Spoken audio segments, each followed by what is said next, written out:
Greetings, humans. You have entered the Command Zone, your destination for all aspects of Elder Dragon Highlander. Enjoy your stay. Hello, everybody, and welcome back to another episode of the Command Zone podcast. I'm your host, Rachel Weeks. I'm Jimmy Wong. And today we are talking about the most powerful commanders in Final Fantasy, and there's a ton. Yeah, so many that, in fact, we're actually doing 2 episodes for the commanders. There's going to be this one and another one, so if something's not covered today, good chance it'll get covered in the next one. We know there's a lot of legendary creatures that you're excited about, but let's get into it. All right, first up, we have Celes, Rune Knight. This is a Mardu commander, so it's 1 red, white, and a black for a 4/4 human wizard knight. Game knight. When Celes enters, discard any number of cards, then draw that many cards plus 1. And it also says, whenever 1 or more creatures you control enter, if 1 or more of them entered from a graveyard or was cast from a graveyard, put a +1/+1 counter on each creature you control. Very good. Yeah, that first ability is obviously very powerful. It's like Valakut Awakening. You get to discard cards and draw that many +1, which is nice. And then the second one's pretty sweet. From any graveyard, cast or entering, you get a 1/1 counter on each creature you control. So it's a board-wide buff. I mean, this is pretty wild. She feels tailor-made for any sort of reanimator strategy, right? Because you get to get rid of the cards that are not in your hand or not in your deck to cast and keep all the ones that are perfect for reanimating and reload all the cards that you want in the graveyard anyway. Yeah. So it feels like this is going to be a very powerful reanimator commander that can reload your hand and fill up your graveyard on ETB. So what that says to me is you're going to want some amount of flicker spells to protect your commander or to reuse that ETB ability, which also says to me if you're doing reanimator stuff, then you want threats with strong ETBs. So keep that in mind as we're talking about this commander. Yeah, we're all about ETBing, although these days it's just entering. Just Eing. Yeah, just Eing. Now, of course, you can E from any graveyard. So Animate Dead is enchant creature card in a graveyard, and it gets it out there. This is just the classic 2-mana reanimate spell. As well, there is also Reanimate for 1 mana. But outside of that, I think filling up your graveyard beyond just Celes, hoping to have it in your hand is where the deck gets more and more powerful. Hopefully you've already thrown stuff in there, though, because there's just a lot of really great ways to get stuff out. Yeah, I think if you're doing like a big creature reanimation strategy where you're like, okay, I'm focusing on getting huge, powerful creatures out of my graveyard, then you're looking at this sort of single target, all-purpose reanimation spells like Animate Dead or Necromancy or Victimize, that kind of stuff. Victimize, very good. The threats that you're looking for, I think, with powerful ETBs is great, or any sort of synergy that goes with your commander's discard and draw ability. Or this +1/+1 counter ability, which honestly, I keep thinking about it as gravy, even though it's very, very powerful. Yeah, I mean, look, you're either animating 1 big creature or you're trying to get a big wide board. But even if you get +1/+1 counters on 2 creatures, that's still a lot of power, still a lot of toughness. Yeah, it puts counters on each of your creatures, right? Yeah, including Celes, right? Right, yeah. So you don't actually need to think about this, I think, also in terms of like, oh, I want to go super wide. It's like, no, you can go moderately wide or even a tiny bit wide and still get a lot of buffs from what's happening with Celes. As always with reanimator decks or big threat decks, you can kind of flavor to taste. Whatever big monsters you have in your binder or in your bulk box are going to work really well. They're 8 mana for a reason, but there's a few that have really good synergy or just sort of raw, powerful cards off the cuff. Archfiend of Ifnir is a favorite of mine for any discard decks, because whenever you cycle or discard, you put a -1/-1 counter on each creature your opponents control. This very much gets out of hand very quickly, especially if you have this out and then you put Celes down and boom, you discard a bunch of cards. It also has cycling on it, by the way, so it can get stuff into the graveyard. A Rachel favorite is Angel of the Ruins. Oh, love this one. Yeah, exiling 2 artifacts and or enchantments, and it also plane cycles. So put it in the bin, get a land back. That's sort of what this deck wants to do anyway. And then you have a blinkable threat that attacks, it blocks, it Angel. Yeah, it Angel. Also, you're probably doing this before Celes even comes out so that you can get the right mana to get to where you need to get to with casting it. Archon of Cruelty is sort of a classic, just big bad cube card, big bad Canlander card. This thing does it all. ETBs or attacks, making your opponents lose life.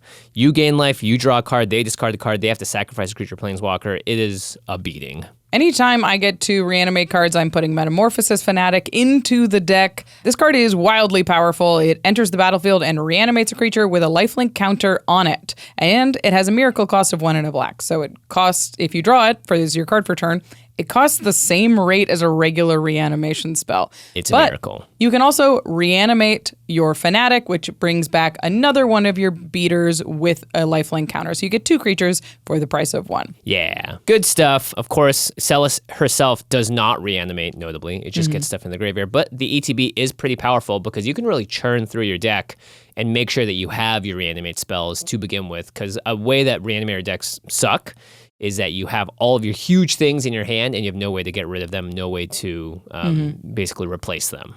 Yeah, I mean, I have a reanimator deck built around the backside of Blex, and the sorcery is look at the top 5. Some of them go to the bin, some of them go to your hand. Yeah. And the reason it's my reanimator deck is because I get to keep the reanimation spells and put all the reanimator targets into the graveyard. Yeah. So Celes is built for that, and it has 3 colors. Yeah, and we've seen a lot of Mardu reanimation ever since Alesha, the original Alesha, got printed, and that commander is quite powerful. So yeah, if you want to reuse Celes' ability, you have a lot, because you're in white. How wonderful is that? Ephemerate, Cloud Shift, Flicker of Fate are all sort of the original classics. And then we have Parting Gust, which is like a brand new, I think this card's great. Yeah, it's got the ability to gift a tapped fish, and it has basically 2 versions of it. The version without gifting a fish flickers a card, and then the version that is with gifting a fish, you just exile it entirely, right? Pretty sweet. Yep, it's a removal spell, it's a blink spell. I don't think you're going to want a ton of flicker effects in this deck because you're probably only going to use Celes' ETB like maybe 3 times. But having a spell like this that's flexible and gives you either the card draw or the removal spell does a lot. Yeah. And if all of your creatures have ETBs, then the flicker effects obviously get better. I would say if you're just putting out big, scary things that don't care about ETBs, then you probably go less on the flicker side. Yeah. It's also good to protect your big creatures once they get into play because they are going to get hit with spot removal most of the time. Yeah. So having Blink to protect them goes a long way. Yep. The other way you can build this deck is more of a small creature reanimation style, like more Sun Titan-y is how I was thinking about it. So you could do more like unearth effects that bring back creatures with 3 mana value or less. So Savin's Reclamation or Helping Hand. White actually has a lot of unearth effects these days. And that would be leaning more on value creatures and more heavily onto the Blink strategy, I think. Yeah, and you're playing a much faster game where Celes sits at the top of your curve at 4 mana because you have great cards like Unearth, and these all care about mana value 3 or less, which is, I guess, kind of the design restriction that they put around these sort of like really cheap sorceries. Yeah. The unearth effects, the 1 mana to get something back is usually 3 mana value or less. Yeah. So this deck can be built around like a little bit faster creatures, a little less haymakers, and a little bit more toolboxy. Something closer to like an Alesha Who Laughs at Fate deck. Love this card. Incredibly good. That is more, it says whenever it attacks, it gets a +1 counter. And on your end step, if you've attacked, you can reanimate something with mana value less than her power. Yeah. So it brings back little things that you can sacrifice and reuse their enters the battlefield abilities. And then Alesha gets bigger and then can bring back more and more stuff. So your Skyclave Apparition is going to come back a bunch. I've had games where Skyclave Apparition literally takes over the game. Oh, yeah. I was in one of those. Yeah. There's an extra turns about it, actually. Yeah, it's happened quite a lot. It also happened when Josh played Mother of Machines, Mommy, the one that doubles. Yeah, so there's just a lot of very scary things you can do at these lower mana value levels. Yeah. Tersa Light Shatter is one I was thinking about. That, yeah, it's quite sweet. It's a new one from Tarkir Dragonstorm. When it enters, you discard up to 2 cards, then draw that many cards, so similar to your commander. And then when it attacks, you can cast a card at random from your graveyard. So a lot of this is just using your graveyard for value to push through on a more aggressive strategy.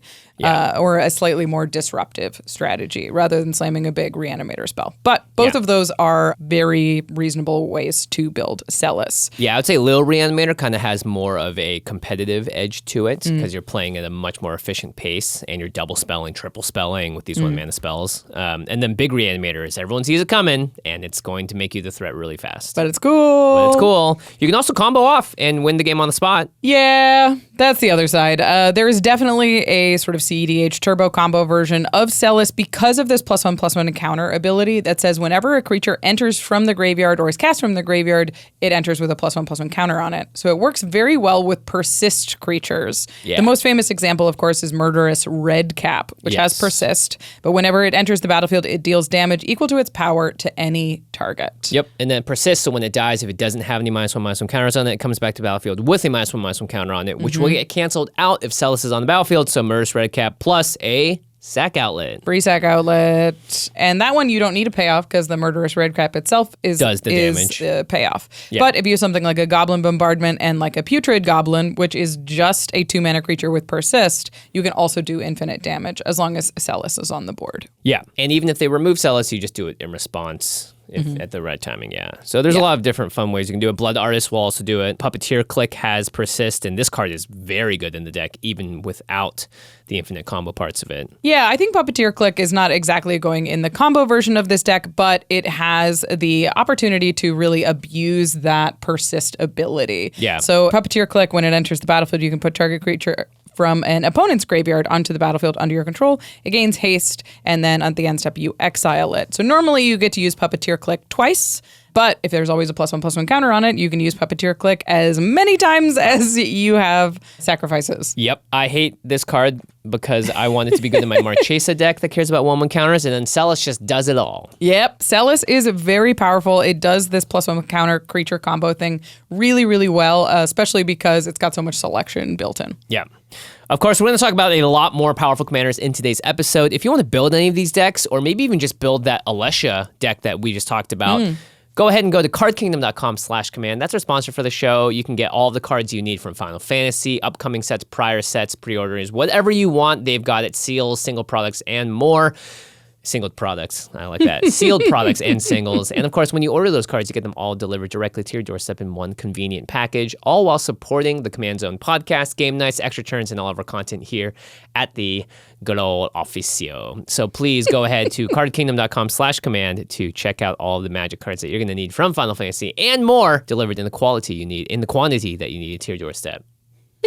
Speaking of quality, once those cards are in your hand, you're going to need to keep them safe, organized, protected. Go to ultrapro.com/command. That's the other way that you can support the show. Ultra Pro has a huge selection of Magic accessories, all high quality stuff. We love their Mana 8 line, especially when it comes to MAGICCON season, because the Mana 8 line is bright and it's white and it wears signatures so well. Yeah. If you are going to MAGICCON and you want a playmat to be a souvenir for you, it's great to have a playmat that you come prepared to use, because the one that they give you is often dark and doesn't wear signatures very well. And we've signed a lot of these things, so trust us, the Mana 8 ones just look best. Great. And you can get those at Ultra Pro while you're supporting the show, as long as you're going to ultrapro.com/command. And the last way to support the show is directly at patreon.com/commandzone. We have a lovely community thanks to Patreon on our Discord, which everyone has access to. If you're a patron, you can ask Rachel, myself, Josh questions, as well as discuss the new precons and what upgrades our community is thinking about, or what they're going to be taking cards out of for their own decks and all that sort of stuff and more. If you want a place that's really fun and interactive,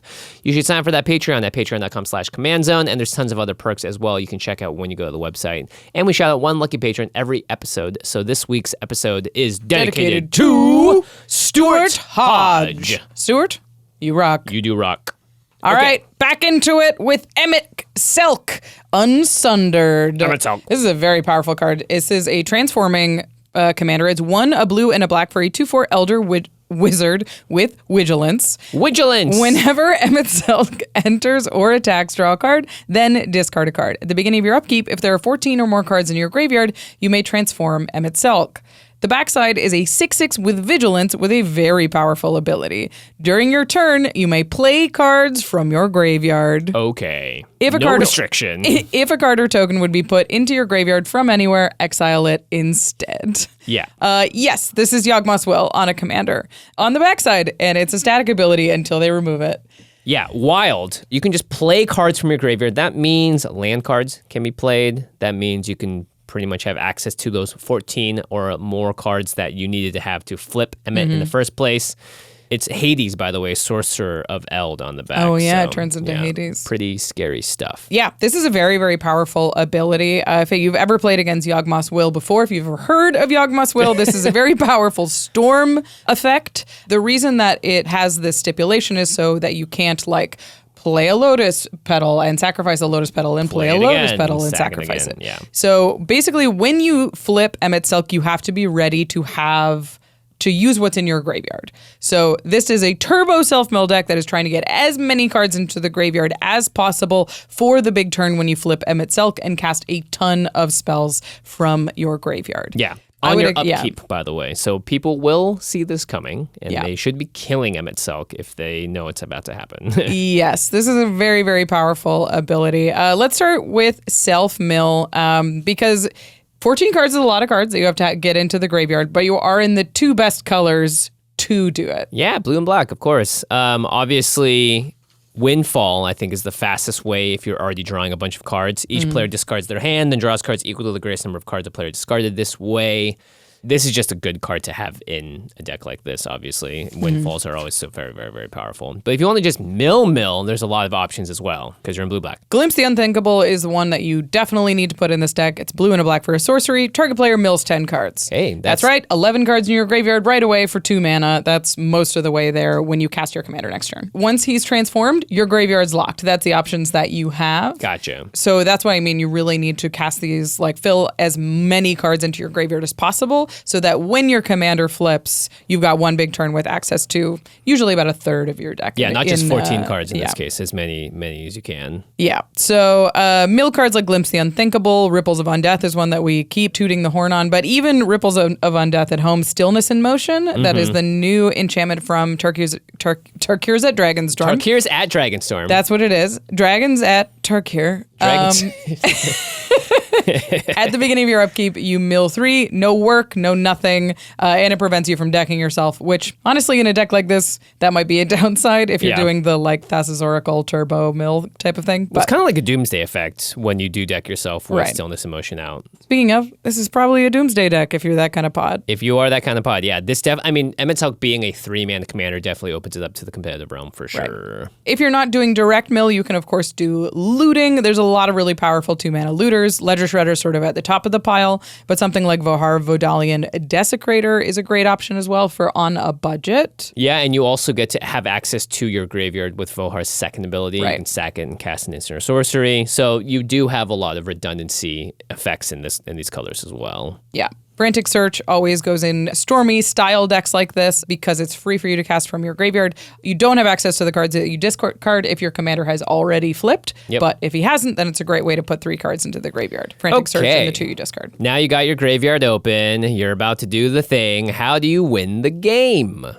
Well, it's a Storm deck. It's a Storm deck, yeah. I mean, that's by far the most powerful way of doing it. If you've ever watched someone play Storm in Vintage Cube, you know how this goes. You basically have ritual effects or ways to get free mana in your graveyard. So Dark Ritual is a classic in these colors. Lotus Petal, like we mentioned earlier, is a 0-mana artifact. You play it once, you get to go again. Lion's Eye Diamond is obviously way, way high in the budget range and isn't that great because you have to discard and then the cards will be gone. Yeah, but you've got your cards, you've got all the stuff in your graveyard. If it's already in the graveyard, then yeah, you're going to be able to use that mana there. So you want to get as much access to mana as you possibly can. A big one, if you're doing Haymakers, is Lord of the Forsaken for black for a big demon that has an ability that says pay 1 life, add colorless, spend this mana only to cast a spell from your graveyard. So this is a very powerful effect in a deck like this. I would imagine if you're running it, you're also running Reanimate or you're running some way to get it out of the graveyard for cheap. Yeah. And then you can spam a bunch of life to cast as many spells as you can in that one big turn. Yeah, and then once you're at like 7, 8, 9 spells cast, thanks to your rituals and your Lotus Petals, then you can win the game with Storm cards.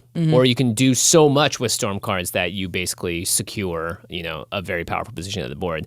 Yeah. One that is a classic win con is Brain Freeze. So it's a Storm card that says target player puts the top 3 cards of their library into their graveyard. You obviously a lot easier to do in 40-card decks than it is in Commander, but once you have like your Lord of the Forsaken and stuff out, you should be able to get to the point where you can at least mill 1 player out, given they don't have a shuffle your graveyard into your library card. That is the hope. But the nice thing about Brain Freeze is it can be a win con if you have popped off that hard. It can also be an engine piece in the early game. Yeah. So you can cast a couple of spells. You can Brain Freeze yourself, get a ton of cards into your graveyard. And then in the later game, you can storm off and either Brain Freeze yourself again so you can reanimate a Thassa's Oracle that's already in your graveyard. Obviously, if it's in your deck and you mill it, it is exiled. That doesn't work. Or you can try and deck an opponent with it. A cooler way that you can do it if you want to do a slightly more splashy Storm deck instead of a more efficient Storm deck is like a Mind's Desire that lets you cast spells for free off the top of your library. So you would cast a bunch from your graveyard, then cast Mind's Desire and fill your board up with whatever you hit off of that Mind's Desire. Yeah, pretty good stuff. I would say this deck is definitely not my style. That's all I'll say here. This is This is a very, very powerful deck. And I was looking at, I was like, are there ways to build this that feel a little bit more casual? Like, could you do it with like a River Kelpie where it says whenever a player casts a spell from a graveyard, draw a card? Sure. Or is this just always going to be the turbo self-mill deck that tries to cast a Doomsday or tries to Thassa Consult or something like that? I mean, if you did place in another deck that's all about milling, then it's one of the best cards in the deck. Right. But it itself doesn't mill, so it's hard to... It does. It loots. Yeah, it loots, but Yeah. I'm talking like major mill, right? Yeah. Like to get to the 14. So I feel like if this is in your command zone, it is very clear where you're trying to go for. If it's just in your deck and you're like, yeah, I like to draw a discard, maybe I don't get to the 14, then it's not as scary. But even then, if someone plays this in a game and I didn't know it was in their deck, I would go, oh, we have to deal with them. Yeah, I would do everything in my power to not let that commander flip. Yeah. I would say if I was building it, I would do a full storm deck. I would try and build it as like to the most powerful because I think that's what people will expect from this kind of commander. I don't think if you're building it as like, oh, it's a value sort of toolboxy graveyard deck that your opponents are going to react in a way that you're happy with. Yeah. Because it is an exceptionally powerful ability. Yeah, the moment you are playing a card that is specifically trying to mill yourself for 10, you're not trending towards casual at that point. And it's hard to do it in a way that, even if you were saying I'm playing the least powerful version of this deck, if it does happen, you're still doing extremely powerful stuff. And if you're not at that turn playing your rituals and getting all that mana out, then it's like, what's the point? Yeah. All right, we're going to move on to a more casual boy, but still quite powerful. Yeah, this card is really sweet. I really like it a lot. I may build this deck after seeing Rachel build it. I did build this deck. It's Gogo Mysterious Mime. Who is this Mime? I don't know. Up before you go. It's 3 in a red for a 2/2 wizard. At the beginning of combat on your turn, you may have Gogo become a copy of another target creature you control until end of turn, except its name is Gogo Mysterious Mime. If you do, Gogo and that creature each get +2/+0 and gain haste until end of turn and attack this turn if able. Yeah. So beginning of combat, Gogo's like, I'm gonna mime you up, but I'm still gonna be Gogo, you're still gonna be you, we're gonna get buffed, and we're both gonna get haste, and we both have to attack. Gogo sweet. Yeah, this is a clone deck. Yeah, this is a hasty, aggressive cloning deck that has sort of a Sakashima ability that also grants haste. So it's that's huge. It's great for attack triggers, it's great for damage triggers, and you get to double up on anything on your best attack or damage trigger, basically, when Gogo's on the battlefield. Yeah, and also if there are cards that care about damage and how big their power is as well, Gogo helps that out. So you built this deck for extra turns. Extra turns. Yeah, it's we not can out spoil yet. that. Not out yet. But it's really fun. Episode. Yeah, really fun episode. Let's talk about the value creatures. I want to talk, before we move on, never mind. Gogo's ability to give themselves haste is, first of all, you need another creature in play. To be able to target, and that ability has to resolve. If your opponents kill the target before that ability resolves, Gogo doesn't have haste, and it doesn't become a copy, of course. Oh, it's all tied to that same trigger. Yes. Yeah. So if you have to make sure that like Gogo actually, that all happens in order to grant the creature haste. Right.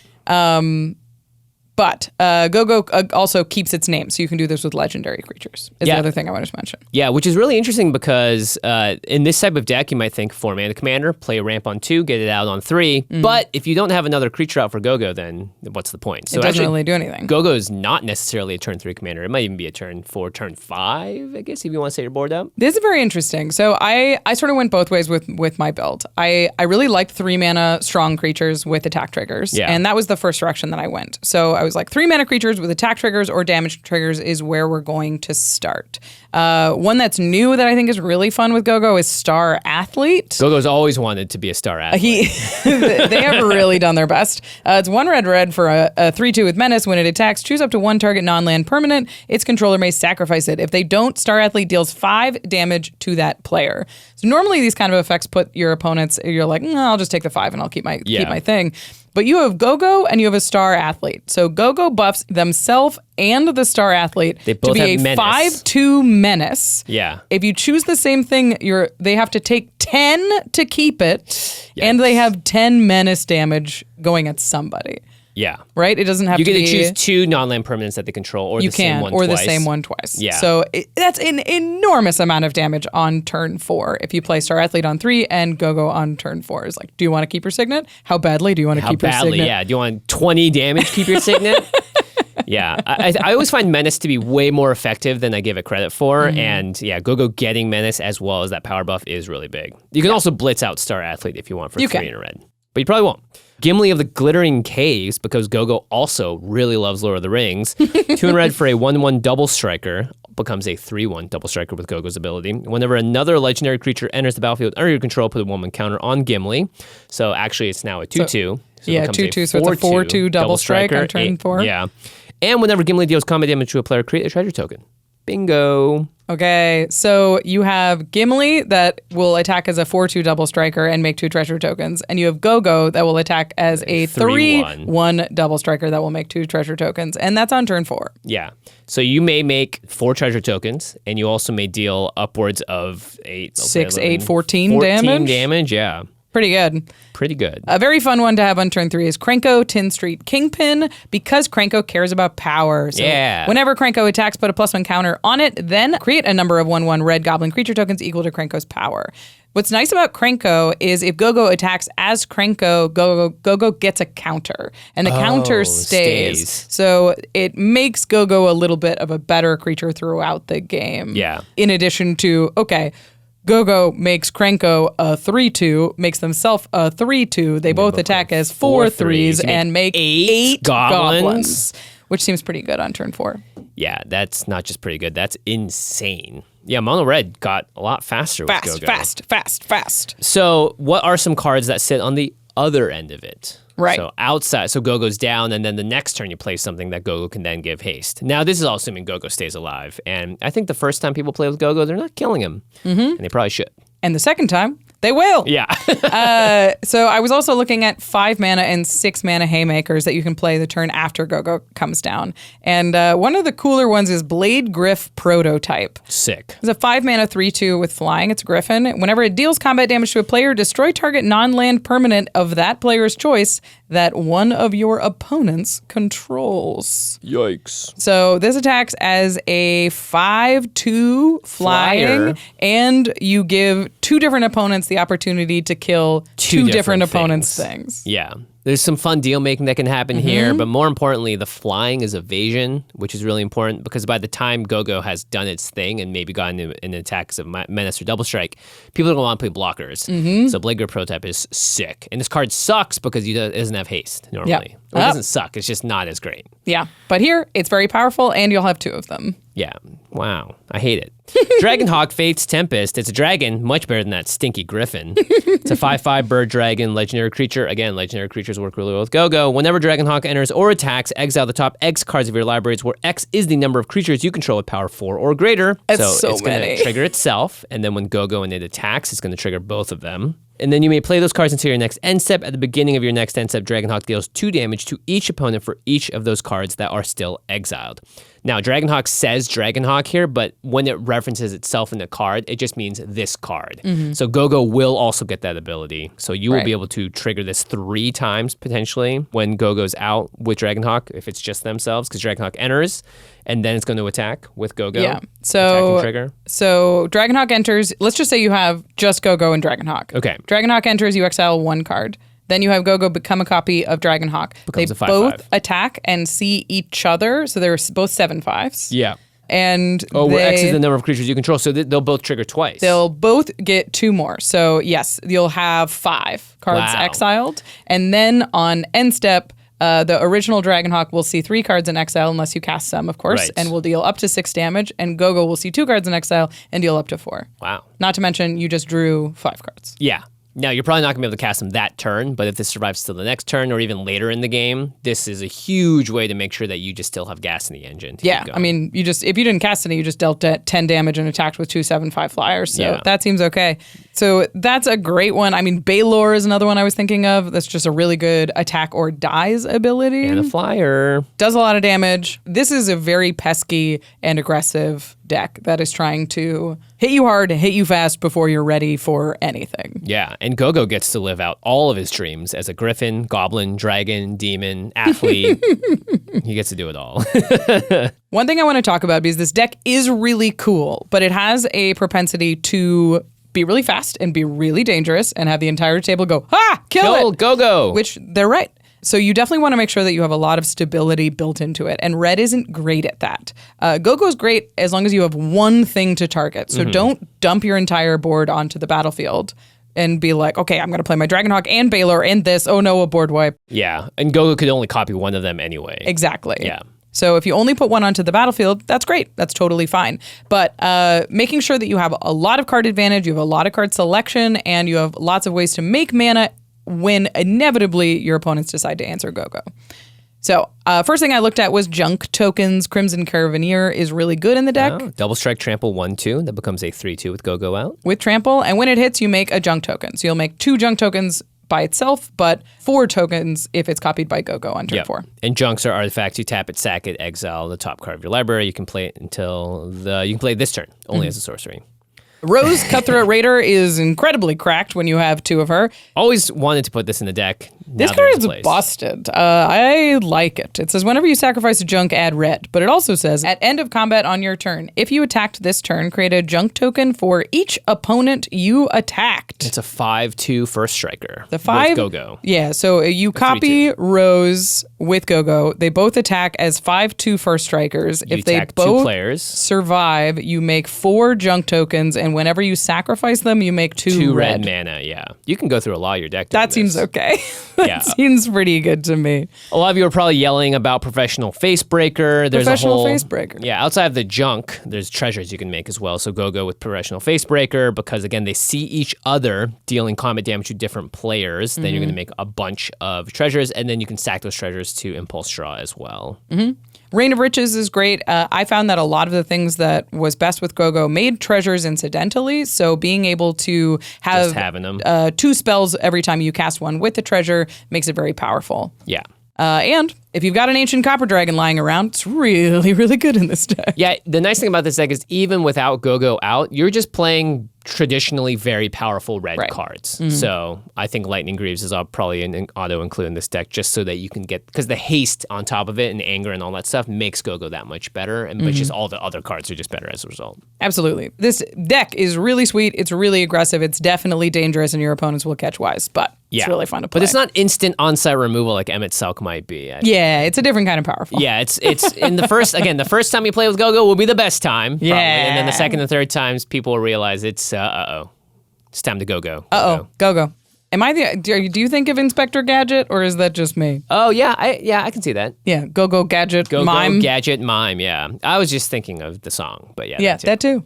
All right, we've got a lot more commanders to talk about. We've gotten to some very powerful ones, but there's even more to go, and we'll get to those after a few words from our sponsors. Hey everybody, I'm here with Jordan, and we wanted to talk to you about Factor meals because I don't know if you've noticed, but Jordan has lost a ton of weight. I lost over 50 pounds, and a big part of that was Factor. I've been really enjoying the Factor meals myself. One of the things I like the best about it is it makes it easier to eat healthy. Before I was doing Factor, I ordered food like almost every meal. But Factor has taken that all out of the equation because I have the meals ready, they send them right to your door, and they're like 2 minutes into the microwave and they're ready to eat. The other thing I noticed, and it was shocking to me, is my bank account. Oh my God. Because I was like, where'd all this money come from? Holy crap, I've been spending so much money on delivery, like an insane amount. Factor just makes it easy to eat healthy and saves you money at the same time. And the third part of this that I think is the best part, honestly, is like the food is really, really good. Yeah, that's what's been easy to keep it going. All the meals I get from Factor are great. I had the chicken Florentine last night, and it's got this like creamy, cheesy sauce on it. It was like real good. I actually have a spreadsheet of like every single meal I've eaten, and there's a 5-star ranking system and then notes about what I liked about it and the calorie count. I think right now my favorite is either the butter chicken or maybe the truffle chicken pasta. For my diet, I've been going for the keto meals, which are like one of their options. Yeah, that's another thing. I like that you can use different dietary strategies. You use keto. I've been sorting by calories. Yeah, it's kind of got whatever you need. Get started at factormeals.com/command50off and use code command50off to get 50% off plus free shipping on your first box. That's code command50off at factormeals.com/command50off for 50% off plus free shipping. Welcome, cast fans! Taigam Master Opportunist here from the hit meditation podcast, Just Sky's the Limit. I know I appear calm and collected now, but when I first started casting, running a business felt overwhelming. Thank goodness I found Shopify, who helped me manage a flurry of questions and challenges so I could focus on getting out 2 casts a turn. Week. With Shopify, there's no reason to suspend your dreams of starting a business. They have true mastery when it comes to managing inventory, shipping, returns, and more. Plus, they can aid you with tools such as ready-to-use templates for your online store. It's like you have a whole monastery of marketing monks on your side, ready to easily create social media campaigns with unmatched commercial prowess. Shopify is the platform behind 10% of e-commerce in the US, including my hated rivals, the Command Zone. They just make good stuff. So take it from a master opportunist. With Shopify, your opportunity is now. Turn your big business idea into with Shopify on your side. Sign up for your $1 per month trial and start selling today at shopify.com/TCZ. Go to shopify.com/TCZ. Again, shopify.com/TCZ. Bruce and Silas, Vice Cops. This episode, protect and infect? All right, Bruce, we got a brand new case. Are you ready to... Is it bad? Bruce, you look awful. Is that Phyrexian oil? You need to see a doctor. That sounds hard. What if it goes away on its own? No excuses, Bruce. I'm making you an appointment right now on ZOCDOC. ZOCDOC is a free app and website where you can search and compare high-quality in-network doctors and click to instantly book an appointment. Instantly? That's so fast. ZOCDOC is all about fast. Visits typically happen within a few days of booking, and you can even score same-day appointments. But how do I make sure the doctor's good? My last one seemed kinda weird. So, what's the matter, Doc? You seem completely fine to me. Creepy. Well, with ZOCDOC, you never have to settle. They have more than 100,000 doctors across every specialty. You can filter however you like and check ratings from verified patients. Great. Let's look for same day, though, because my arm, it's mostly metal now. Stop putting off those doctor's appointments and go to ZocDoc.com/command to find and instantly book a top-rated doctor today. That's ZocDoc.com/command. Again, ZocDoc.com/command. I think it might need more card draw. Who are you talking to? Or is that just something you say? Oh, no, I'm on a call with Jimmy. We're building a Chatterfang deck. Ooh, I just added Toski. That should help, right? Whoa, the card just showed up. Yeah, with ARCHIDEKT, you can collaborate in real time from anywhere in the world. Changes show up immediately. You don't even have to reload the page. So it's perfect for brewing with a friend. This is cool, but isn't Jimmy just upstairs? Yeah, but I'm downstairs right now. I ain't coming downstairs. ARCHIDEKT is the best place to browse, brew, and playtest commander decks. Just go to archidekt.com/commandzone to get started. That's ARCHIDEKT.com/command-zone. Welcome back, everybody, to the most powerful Final Fantasy commanders. Oh boy, oh birdo, we've had a lot of great ones so far, and there's the most powerful one is yet to come. By the way, multiple of them that by the way can vouch for that title. Yeah, they probably know which one we're talking about. Yeah, but before we get into it, let's talk a little bit about Game Nights Live. We are coming back to MAGICCON Las Vegas, June 20th to the 22nd. If you haven't gotten your tickets for MAGICCON Live, they are already getting close to sold out. This is going to be a big one because this is kind of the Final Fantasy MAGICCON, which means all the vendors are going to have sweet Final Fantasy stuff. The Ultra Pro booth is definitely going to have some sick stuff. The MAGICCON store is going to have stuff. We know how hard the product is to get. There will be more chances to get it here at the convention. I didn't even think about that. Yeah. We're going to be there. Yeah, that's the better part. On Friday, we're playing live Commander. It's Game Nights Live. It's big. It's crazy. You know that we've got a bunch of weird stuff planned and you cannot miss it. Yeah, it's going to be at 4 p.m. on the Mana stage. Yeah, and we have 2 amazing guests this time around. We have the one and only Voxy. Hopefully profane less. We've had some incidents, some step-ups. Yeah. And then we have the oldest man that's not Josh Lee Kwai. It's the Professor. That joke will never get old. Hi! Yeah, but the Professor and Voxy, both of them incredible entertainers. This is Professor's second MAGICCON, I believe, after Chicago. I think he's Third? been to 3 now. Nice. Professor hasn't gone to too many of these MAGICCONs, so this is a great chance to both see him on stage playing with us as well as do meet and greets. We're going to have meet and greets. Josh, Rachel, and myself will have one on Saturday together, and then we'll also have one on Sunday, me and Josh. We're also doing a fun event on that Sunday with Loading Ready Run. Yeah, so there's a lot of really fun stuff. Get your badges now. All you need to go see the show on Friday for Game Nights Live is a badge that grants you access to the con, so either a Friday badge or a weekend badge. No extra tickets needed. Yeah, and we'll be at the Mana stage, I believe it's called. Back to it with Kuja Genome Sorcerer. This card sucks. It's so busted. It's busted. Yeah, this is busted. Black-red for a legendary human mutant wizard. It's a 3/4, and it says at the beginning of your end step, create a tapped 0/1 black wizard creature token with, whenever you cast a non-creature spell, this token deals 1 damage to each opponent. Then, if you control 4 or more wizards, transform Kuja. Whoa. So you play Kuja, you immediately get another body on the end step, and it transforms into trance. Once you have 4 more wizards. When you have 4 more wizards. But you start with 2 basically with Kuja. You start with 2, it's free. Yeah. So if you've played any wizard, you can flip it the second turn. You control Kuja. Yeah, because Kuja, every end step will make one. Right. Trans Kuja, Fate Defied. This is a legendary creature avatar wizard. It's a 4/6, and it says if a wizard you control would deal damage, just damage, not non-combat damage, to a permanent or player, it deals double that damage instead. Oh my goodness. So this is a 4/6 that hits like a bus. Not to mention it has likely made 2 wizards at this point that now are dealing tiny. 2 damage. Yeah, they're little to each gutter opponent snipes. on each non-creature. It just spits out gutter snipes. Yeah, Kuja, when I said it sucks, I meant it sucks to play against because, boy, this thing gets out of control fast. Similar to Emet-Selch, it's one of those commanders that if you don't kill it, you're going to be regretting it. Yeah, Murph plays this one on extra turns, so we know exactly how powerful it can be. We can't wait to show you that episode. It was really fun to shoot. Yeah. This is a very fast, stormy, burny deck. This is like Josh's Archer deck, the one that he played. Oh, yeah. The like Assassin's Creed one? No. The one from Dominaria. Dominaria, yeah. That guy on steroids. So powerful. Yeah. So it generates a board full of tokens that are Torwaki. Taika Waititi.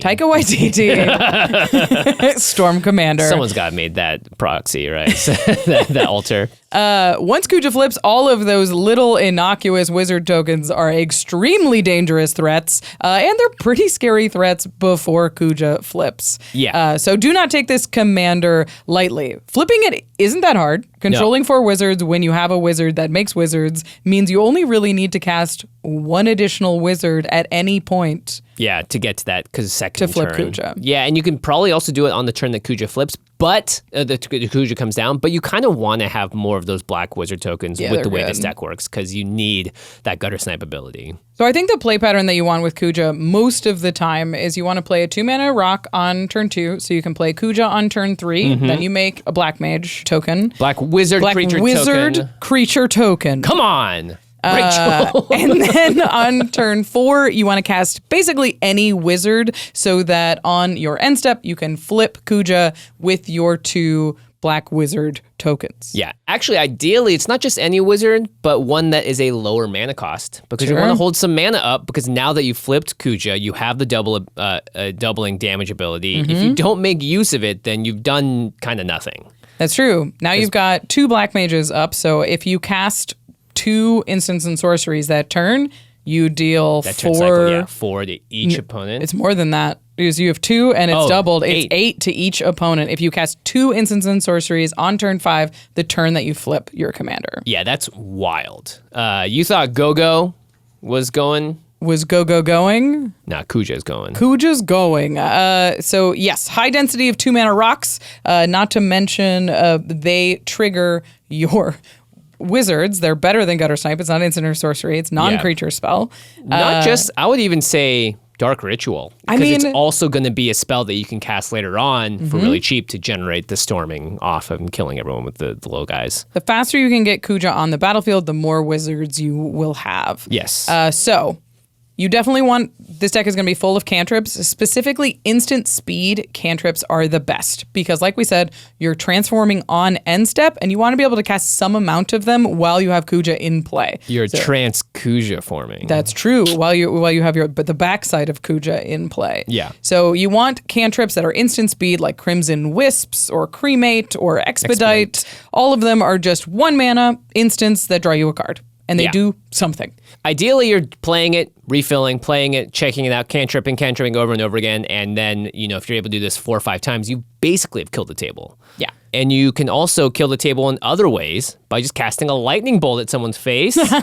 Well, I think you're just running like cheap disruption to be like, to make sure that you don't die and while you're doing damage to your opponent. So you can lightning bolt a setup creature like a Gogo or a Terminate It. Anything instant speed and cheap will both be fuel for your fire and ways to slow your opponents down while you're killing them. And if you need to select and get more cards in your hand, because I think a lot of what Kuja is also making sure that you are able to go bam, bam, bam, bam, bam, fire off a bunch of stuff in a row, throw of possibilities and instant speed that you can discard a card to draw to. Reckless Impulse is a sorcery, but it's exile cards off the top of your library, which you don't really care about. There will be a lot of sorceries in the deck as well, so it's not always just going to be preparing instants, because a lot of the cantrips as well are sorceries. Yeah, just making sure that you have a hand full of cards. Storm decks can run out of gas very quickly if you draw too many lands in a row. So you want these kind of filtering cards just to make sure you always have gas. Pact of the Serpent is one I was thinking is particularly potent. Sick. Because it's choose a creature type, wizard. Target player draws X cards and loses X life, where X is the number of creatures they control of the chosen type. So you can turn that on yourself and you can draw 4 cards and lose 4, who cares?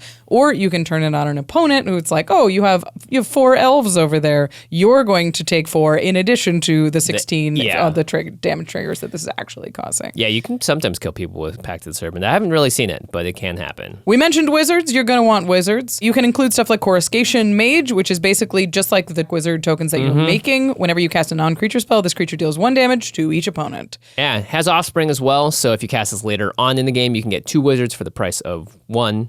It's pretty good. Anethemancer is a 1 black-red. When it comes into play, it deals damage to target player equal to the number of non-basic lands that player controls. It will just kill Josh Lee Kwai. Yeah, and it's doubled if you've already transformed your commander. And you can also unearth Anethemancer as well. So with your other filtering cards, maybe this is just something you dump into the bin early to kill someone later on. There is a new card that is great in this deck. It's Circle of Power. It's from Final Fantasy. It's 3 and a black. You draw 2 cards, you lose 2 life, and you make a 0/1 black wizard. And then it says wizards you control get +1/+0 and gain lifelink until end of turn. Are you kidding me? Yeah, that's awesome. So now you're getting double. You could gain like 32 life by casting a couple of spells. And this is a sorcery that gives you a wizard. You draw cards and you stabilize. This card is bananas. Yeah, it kind of does everything that you want. We're not going to talk about too many of the cards from Final Fantasy in this set review today, but obviously you could look through the set and it's easy to select out the cards that are going to be very good. And Circle of Power is obviously right there. We'll talk about a lot of the cards that are good in the 99 in a later episode. Yeah. Other wizards you could definitely throw in there's like Iron Crag Pyromancer. Whenever you draw your second card each turn, it deals 3 damage to any target. That is doubled to 6 with your commander. That is a lot of gas. Yeah, sometimes you want to just also get rid of a creature that might be threatening to kill you in some way or another, or if it's like a Tim that can just tap and kill stuff. I know this deck sounds fast on its own, but you can also turbocharge this deck by either playing Harmonic Prodigy or Roaming Throne. Yeah, both of those are going to double anytime an ability of a shaman or another wizard for Harmonic Prodigy. And then Roaming Throne, you just choose wizard as your creature type. And if a trigger ability triggers, it does it an additional time. Yeah, so if you have played Kuja on turn 3, you've made 1 wizard token. You follow it up with a Roaming Throne. Now Kuja makes 2 wizard tokens. Flips. And you have Roaming Throne that says all your wizards trigger twice. You've got Kuja doubling the damage of each of your wizards. And you have 3 black wizard tokens that are doing double damage and triggering twice. So now if you untap, 1 instant deals 12 damage to each player. Per cast. Per spell. Yeah. So 2 of them does 28 to each player. 3 of them does 36 to each player. Yeah, 36. That's 100% like game you over. untap on turn 6 and you do what your deck is designed to do and the table is gone. That also works for Harmonic Prodigy. Does the same thing for only 2 mana. Yeah. Kill Kuja. It's fast. It is as fast as you think it is. It's very dangerous. And again, similar to Emet-Selch, it's hard to build this deck in a way where it doesn't do that. Yeah. So. It's a good one. It's a good one, yeah. It's definitely one of those really powerful decks. If you have like your Dragon's Approach deck, kind of has a similar vibe. Just like, I just want to end this game. Yeah, you're just going as fast as you possibly can. Yeah. Up next, we've got Noctis, Prince of Lucis. Lucis. So this is an Esper commander. It's 1 white, blue, black for a legendary creature human noble. He's a 4/3 with lifelink. And whenever you cast artifacts, you may cast artifact spells from your graveyard by paying 3 life in addition to paying their other costs. If you cast a spell this way, that artifact enters with a finality counter on it. Yay. Now, if you think this sounds a little similar to the super powerful Emet-Selch that we talked about before, you're correct. You are correct, but you're paying 3 life, 3, specifically yeah. only for artifacts. Fortunately, artifacts are some of the most powerful spells in the game. And some of the cheapest. Yeah, so you want to fill up your graveyard first with cheap artifacts so that when you play Noctis, then you can go off, cast a bunch of them, continue going off, get a bunch of value, keep going. So we've talked about it already, but Lotus Petal is the 0 mana artifact. You tap sack it, add 1 mana of any color to your mana pool, so you can use this as a ramp spell to get Noctis out and then recast it that same turn by paying that life. Yeah. Urza's Bauble, Mishra's Bauble, all of these free artifacts are just going to give you more cards than they're worth. So like Urza's Bauble usually draws you 1 additional card. With Noctis, it draws you 2, and that's assuming you can't find a way to get that finality counter off, which you absolutely can. Yeah. There's a lot of ways of doing it. We'll talk about that in a second.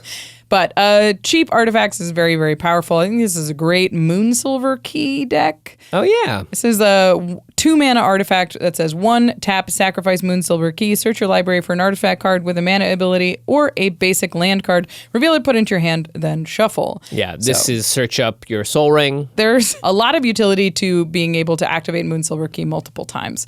Not to mention, you can go find the like thing that cares about colorless spells that say whenever you cast a colorless spell, you gain 2 life.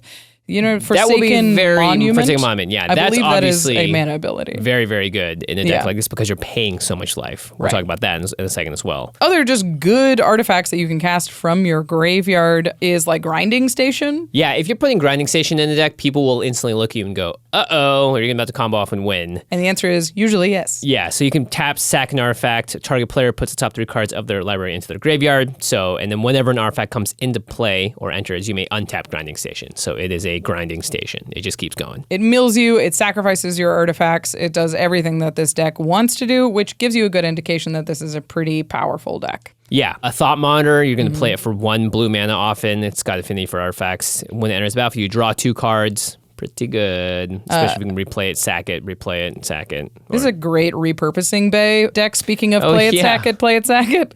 It's 2 and a blue for an artifact. It's a birthing pod for artifacts. 2, tap, sacrifice another artifact, search a library for an artifact card with mana value equal to 1 plus the sacrifice artifact mana values. Put it onto the battlefield. Activate only as a sorcery. Yeah, so the thing that you sacrifice, you can replay, gets that finality counter, but we'll talk about ways you can take that off in a second. Forensic Gadgeteer is also another recent card in case you wanted the detective to help out your prince. And specifically, whenever you cast an artifact spell, you investigate, but activate abilities or artifacts you control cost 1 less to activate, can't reduce it to less than 1 mana. So your clues now only cost 1, but also that means repurposing bay only costs 1. Basically, in this deck, you will run out of graveyard if you are not able to remove a ton of finality counters at once, which makes sense. Yep. So having some sort of card draw engine that also synergizes with the rest of your deck is going to be very, very powerful. One I wanted to mention that isn't an artifact, but is really cool in this deck is Artificer's Intuition. Cards I've never seen for $10, please. 1 and a, it's really powerful. It's 1 and a blue for an enchantment with an activated ability. Blue, discard an artifact card from your hand. Search your library for an artifact card with converted mana cost 1 or less. Hey. Reveal the card and put it into your hand, then shuffle your library. So you can play blue, blue, blue, discard 2 like artifacts to your bin and go find another one. Yeah. So you're like, I'll discard this cheap artifact and go find this one. I'll discard the one I just found to find a new one, and I'll discard the one I just found, and I'll cast them all from my graveyard with my commander's ability. Yeah. Sure, you'll lose a lot of life that way, but also you've just tutored 3 cards directly to the battlefield for a very cheap amount of mana. Yeah, that seems very good. You obviously don't want too many slots that are not just artifacts in this deck, but that enchantment does seem to make the cut there. Now, if you want to take off those finality counters, because oftentimes oftentimes being able to reuse the things multiple times in the same turn is pretty good. You have Hex Parasite. This is X and Phyrexian mana. You can remove up to X counters from target permanent. And fortunately, the Phyrexian mana means that you can just make it cost 1 mana and pay a couple more life because, hey, you got life to spare, I guess. That's the plan. Yeah. Hex Parasite gets +1/+0 for each counter removed this way, not as relevant.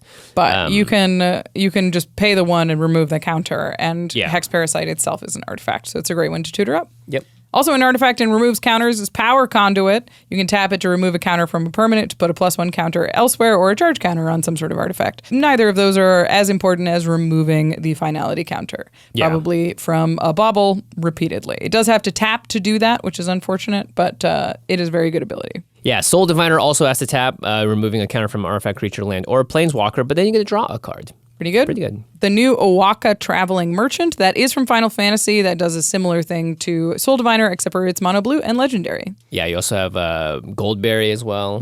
But I do like Owaka because it's Owaka. If you don't want to deal with those finality counters at all, you can play a very powerful magic card called Solemnity. Yeah, players can't get counters. Counters can't be put on artifacts, creatures, enchantments, or lands. What finality counters? Yeah, also shuts down that new Saga deck that someone's going to be playing from Final Fantasy. Which that's is the problem with funny. Solemnity. Yes, very, very powerful, but pretty rude also. Yeah, so how do you not die in this deck? There's obviously a whole world of cards people can get with in terms of playing artifacts from the graveyard. Now, how you don't die is by gaining life, because you're paying 3 life per thing. And if you're casting 5 spells in the turn, then a card like Ether Flux Reservoir seems like the instant perfect card for the deck. Yeah, this is an artifact that says whenever you cast a spell, you gain 1 life for each spell you've cast this turn, and then pay 50 life. The Ether Flux Reservoir deals 50 damage to target creature or player. Yeah, so this is probably the best card in the deck. It's got to be. Yeah, because you can play it from your graveyard as it is an artifact, and then once you start storming off with your 0 mana cards and all that sort of stuff, you're casting 7, 8, 9 spells a turn potentially. At a certain point, the life loss gets completely negated by Ether Flux Reservoir, and then you're gaining life. It doesn't take that long.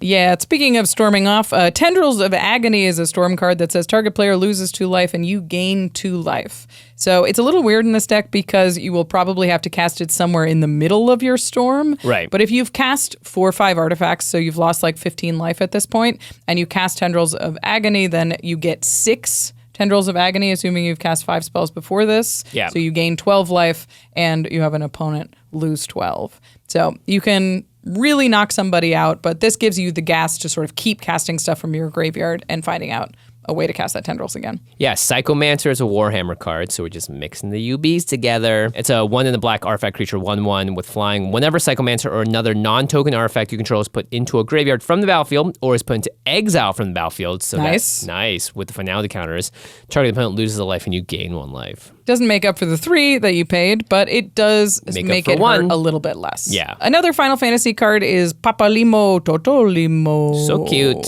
Greatest name. Dwarf Wizard for white and a black. Whenever you cast a non-creature spell, Papalimo Totolimo deals 1 damage to each opponent and you gain 1 life. And you can sack it and it disrupts your opponents as well. But in the meantime, it's gaining you life, it's hurting your opponents. And they're cheap to get out. So Yes, black they're and both white 2 for mana. Papalimo, yeah, and 1 in the black for Psychomancer. So these are your setup cards beforehand. And ideally, too, you're gaining some life before your commander even comes out. So it's not as painful on the other end. I think Tezzeret's great in this deck. Tezzeret, Master of the Bridge specifically. Yeah. This says creatures and planeswalkers you control have affinity for artifacts. That's very powerful, but we're mainly here for this first ability. It ticks up to deal X damage to each opponent, where X is the number of artifacts you control, and you gain that much life. Yeah, definitely could do 5, 6 damage with this thing, gaining a bunch to each opponent, which is nice opponent, too. yeah. The Maestry is also relevant where you return an artifact from your graveyard to your hand. So if you want to really make sure you don't get that finality counter on it or your commander's not out, this is a way to get going in that world too.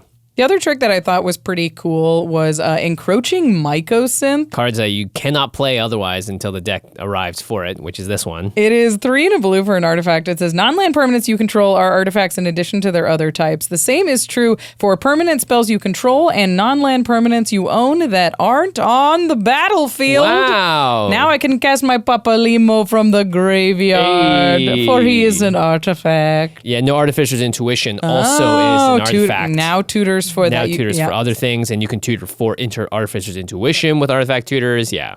Cool. Pretty sweet. Yeah. Other ways to get some value and not die. I do like these judgments. Teval's Judgment. Whenever one or more cards leave your graveyard, you choose one that has been chosen this turn. You draw a card, create a treasure token, or you create a 2/2 black zombie druid creature token. Get yourself some blockers, draw some cards, and make some more artifacts. It does a lot for every time you use your commander's ability, you get one of these. Yeah, considering you will potentially be using it up to 3 times or more every turn that you have your commander out, this makes a card like Teval's Judgment much better. Yeah. And you cast them one at a time, so it's really easy to trigger this thing multiple times in a turn. Yeah. Finally, this is a graveyard deck, so we do need some amount of self-mill. Mesmeric Orb is sort of a classic for this, plus it's an artifact. Perpetual Timepiece is a great artifact for milling. This card. It's a 2-mana artifact that mills 2, and then you can exile it from the battlefield to shuffle any number of target cards from your graveyard into your library. But mostly, it sits there and it mills 2. Emry, Lurker of the Lock, is the sort of prototypical mono blue artifact in graveyards matter, and it also lets you reanimate them as well, or recast them without having to care about that finality counter. Yeah, good with a lot of the stuff you're putting into this deck. Yeah, the deck seems really redundant, has a lot of ways to do the Noctis thing, because again, if you don't have the life gain parts of it out and you're already lower on life, then Noctis gets considerably worse.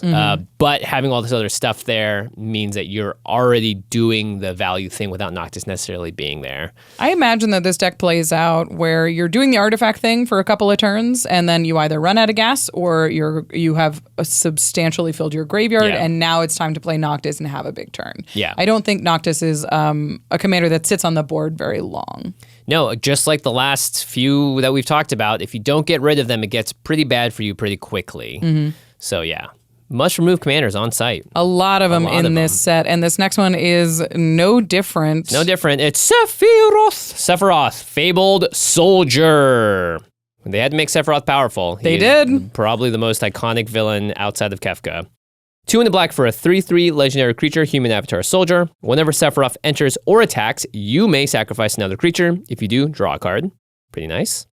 And then, whenever another creature dies, target opponent loses 1 life and you gain 1 life. If this is the 4th time this ability has resolved this turn, transform Sephiroth. So when Sephiroth enters, that's guaranteed 1 time on it. So you'll both draw a card if you sack a creature, and an opponent will lose a life and you gain a life. If you happen to do this 3 more times, either on this turn or 4 times on any other turn, you transform Sephiroth into Sephiroth, One-Winged Angel. It's a 5/5 flying. Hard to fly that way. Yeah, hard to fly. It's kind of like... Yeah. You mostly go in a circle. Yeah, it looks like he's dancing. But it's cool, though. It's cool. Yeah, but he's dancing because this is, I believe, the first time a creature gives an emblem. Yeah. So Supernova is the ability. As this creature transforms into Sephiroth, One-Winged Angel, you get an emblem with whenever a creature dies, target opponent loses 1 life and you gain 1 life. So you just get permanent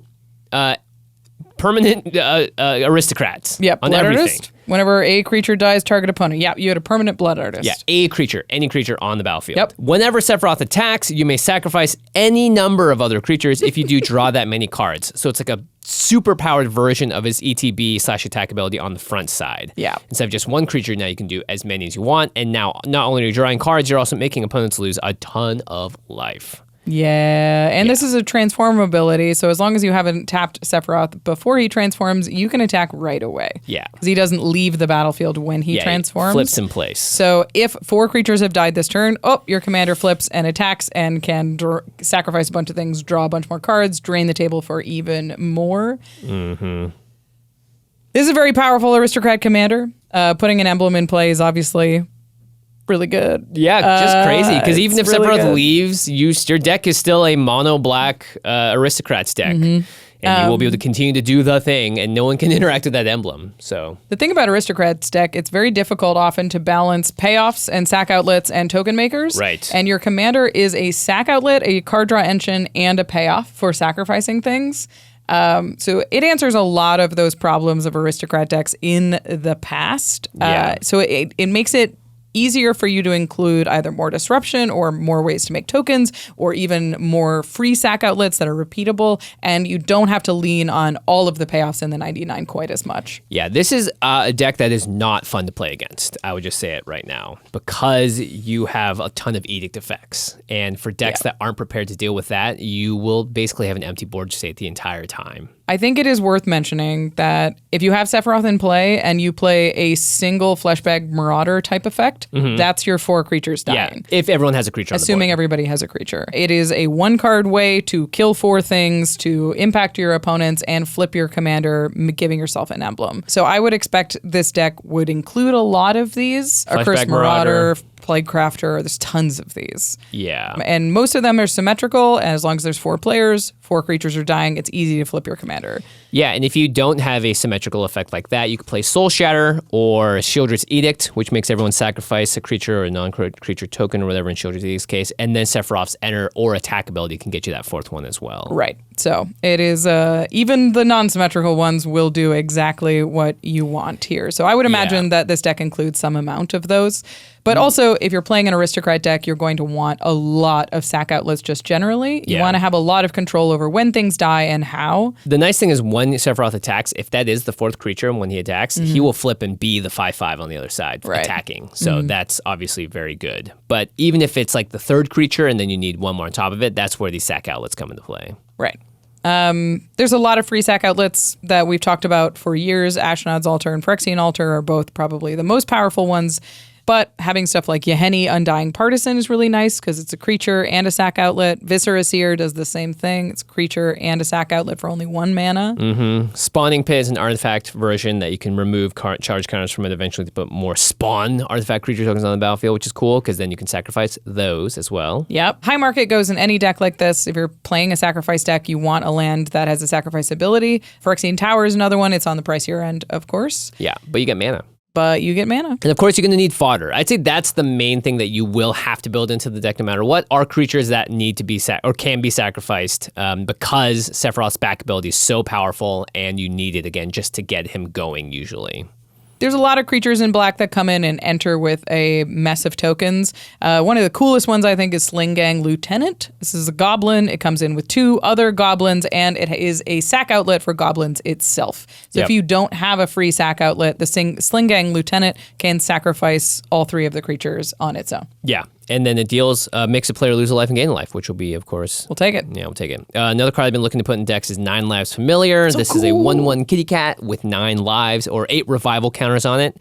And when it dies, if it had a revival counter on it, you just return to the battlefield with 1 fewer counter on it at the beginning of the next end step. You're probably not going to have 8 turns where this happens, but you can theoretically get 9 total sacrifices of the 9 Lives Familiar. Which is got pretty 9 cool. lives, like a little kitty cat. Yeah. So you always have something to sacrifice. You always have something to chump block with, which is also very helpful. Finally, the one I wanted to mention that I feel like it doesn't get played quite enough yet is Lord Skitter Skewer King. Sewer King. Sewer I King. bet he would like to be the Skewer King as well. Yeah, I don't know get what those he's little eating meats. down there. Yeah. Ooh, what if it's the rats he's eating? It's a 2 to black for a legendary rat noble. Whenever another rat enters the battlefield under your control, exile up to 1 target card from an opponent's graveyard.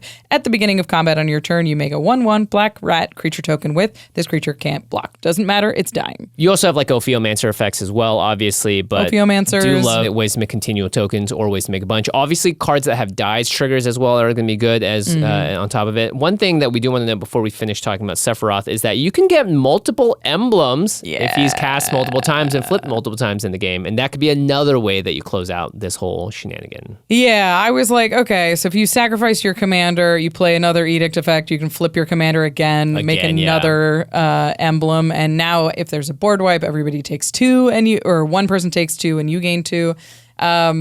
It's very powerful. Yeah. So I think the best version of this is like Feign Death type of effects, Malakir Rebirths. There's a lot of these, If a creature would die, instead return it to the battlefield. Tapped or whatever. It'll return on its face side again, so you'll have to figure out a way to flip him once again, but your deck should be good at that. Yeah. Notably, it won't count the other times that creatures have died that turn, I believe, if you flipped him, because it says whenever another creature dies, target opponent loses a life and you gain a life. And if this is the 4th time, this ability is resolved this turn. Right. So if he's on the other side and he dies and he flips back, you will have to get 4 creatures dying. It is a new permanent, so you need to meet that stipulation again. Yeah. Feign Death ability is great. Unearth, Reanimate, anything that you can do to get creatures from the graveyard back onto the battlefield. Yeah. Sephiroth, predictably, a menace. Yeah, and I expect this to be a pretty popular deck, as Sephiroth is just one of those characters that everyone is a fan of. All right, moving on to another popular character is Terra, Magical Adept. So cool. This one's great. 1, a red and a green for a human wizard warrior. She's a 4/2. When she enters, mill 5 cards, put up to 1 enchantment card milled this way into your hand. And then she has a trance ability. 4, a red and a green, tap, exile Terra, then return it to the battlefield transformed under its owner's control. Activate only as a sorcery. And then on the backside, she's a 6/6 legendary enchantment creature saga wizard. We got it. With flying. With flying. And she's got 4 chapters. First chapter and the second chapter and the third chapter are all the same. Create a token that's a copy of target non-legendary enchantment you control. It gains haste. If it's a saga, you may put up to 3 lure counters on it. Sacrifice it at the beginning of your next end step. So it's kind of like read ahead with haste. And it will sack it at the beginning of the next end step. Right. So it doesn't matter what chapter it's on at that point. Final chapter is add white, white, blue, blue, black, black, red, red, and green, green. Exile Esper Terra, then return it to the battlefield when it will mill 5, and you will draw another enchantment from among those. So we're talking 5 color enchantress, likely with a saga focus, but it doesn't really have to be built that way, if I'm honest. No, in fact, there are ways to obviously go infinite thanks to that backside as well. Sure are. There's just creating a token that's a copy of a non-legendary enchantment is sick on its own. Right. So a lot of powerful stuff you can do here. This is very cool commander. I don't think the commander itself is super busted. I do think that a 5-color enchantress deck is super busted on its own. Yeah, there haven't been that many options for this. Usually it veers into like, oh, you're going Goshentai Shrines or whatever. Right, that's like the closest comparison. But Terra to gives Terra. you a lot of different options to go with. And that 4th chapter ability, should you get there, is really good. You just make 10 mana. Yeah, it's pretty ridiculous. So this can do some really over-the-top stuff. I wanted to start by just talking about general Enchantress. This deck can certainly look very similar to a typical Selesnya or Bant Enchantress deck. So green, white, blue is sort of most common for Enchantress. But we've added red and we've added black with a sort of self-mill sub-theme going on here. So I would think about this more as a graveyard deck, and you can sort of pick different enchantments. You've got like a different spectrum of what kind of cards you can put into the deck. So of course this Enchantress deck will have its like Sanctum Weavers and its Eidolon of the Blossoms and Sithis and all that, but it can also have some very interesting specific synergies for a Enchantress deck of this flavor. Yeah, 5 colors. Pretty sweet here. All the regular cards, all the Enchantresses are going to draw you cards and doing all that stuff. You obviously can play that. EDH Rec will have a huge list of staples for all those types of decks. Do you want to talk about some of the cards that are not in Bant? Yeah, I mean... Or some of the band ones are pretty good, too. There's a lot here. With the self-mill theme, now, because, by the way, if you do get to the 4th chapter, you will get the mill 5 again on her. So cards like Dance of the Manse are very good in this deck, which allows you to return a bunch of stuff to the battlefield. Yeah, I wanted to talk about the graveyard side of this as well. And Dance of the Manse that returns a bunch of enchantments from your graveyard to the battlefield is awesome. Starfield of Nyx feels really quite well positioned in this deck. Yeah. It says at the beginning of your upkeep, you may return target enchantment card from your graveyard to the battlefield as long as you control 5 or more enchantments. Each other non-aura enchantment you control is a creature in addition to its other types and has power and toughness equal to its mana value.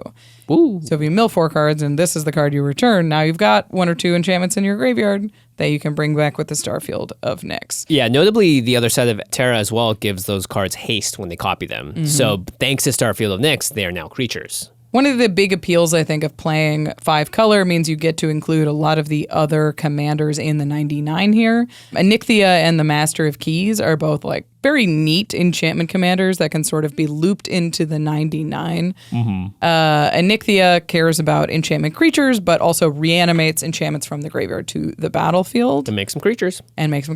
Yeah, Master of Keys is a mill commander as well, depending on what you pay into X. But even if you don't pay anything into X, it's just a 3/3/4 Esper. Esper. And it gives each enchantment in your graveyard escape, which is equal to the card's mana cost plus exiling 3 other cards from your graveyard. So that's obviously very good too. That kind of stuff, I think, is like those synergies are the ones I would build around if I was building Terra. Yeah. This sort of self-mill plan that uses her ETB to fill up the graveyard, and then you get to flip it maybe once in the game and have a big haymaker copy moment. Because 6 mana is a lot to flip your commander. Yeah, that's true.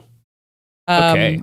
She's obviously perfect with the new summon sagas, which is clearly the joke that we're doing here, because she can copy sagas and she gives them haste. So it would be really valuable if they're actually creatures that can do something with that haste. Yeah, but the thing about these summon sagas is that by the turn that they're able to attack, they're pretty much on their way out, depending on how many chapters there are. So giving them haste makes them much, much better. Plus the read ahead ability, if you do make a copy of it, means that you can hit the most powerful ability, which might be that last chapter.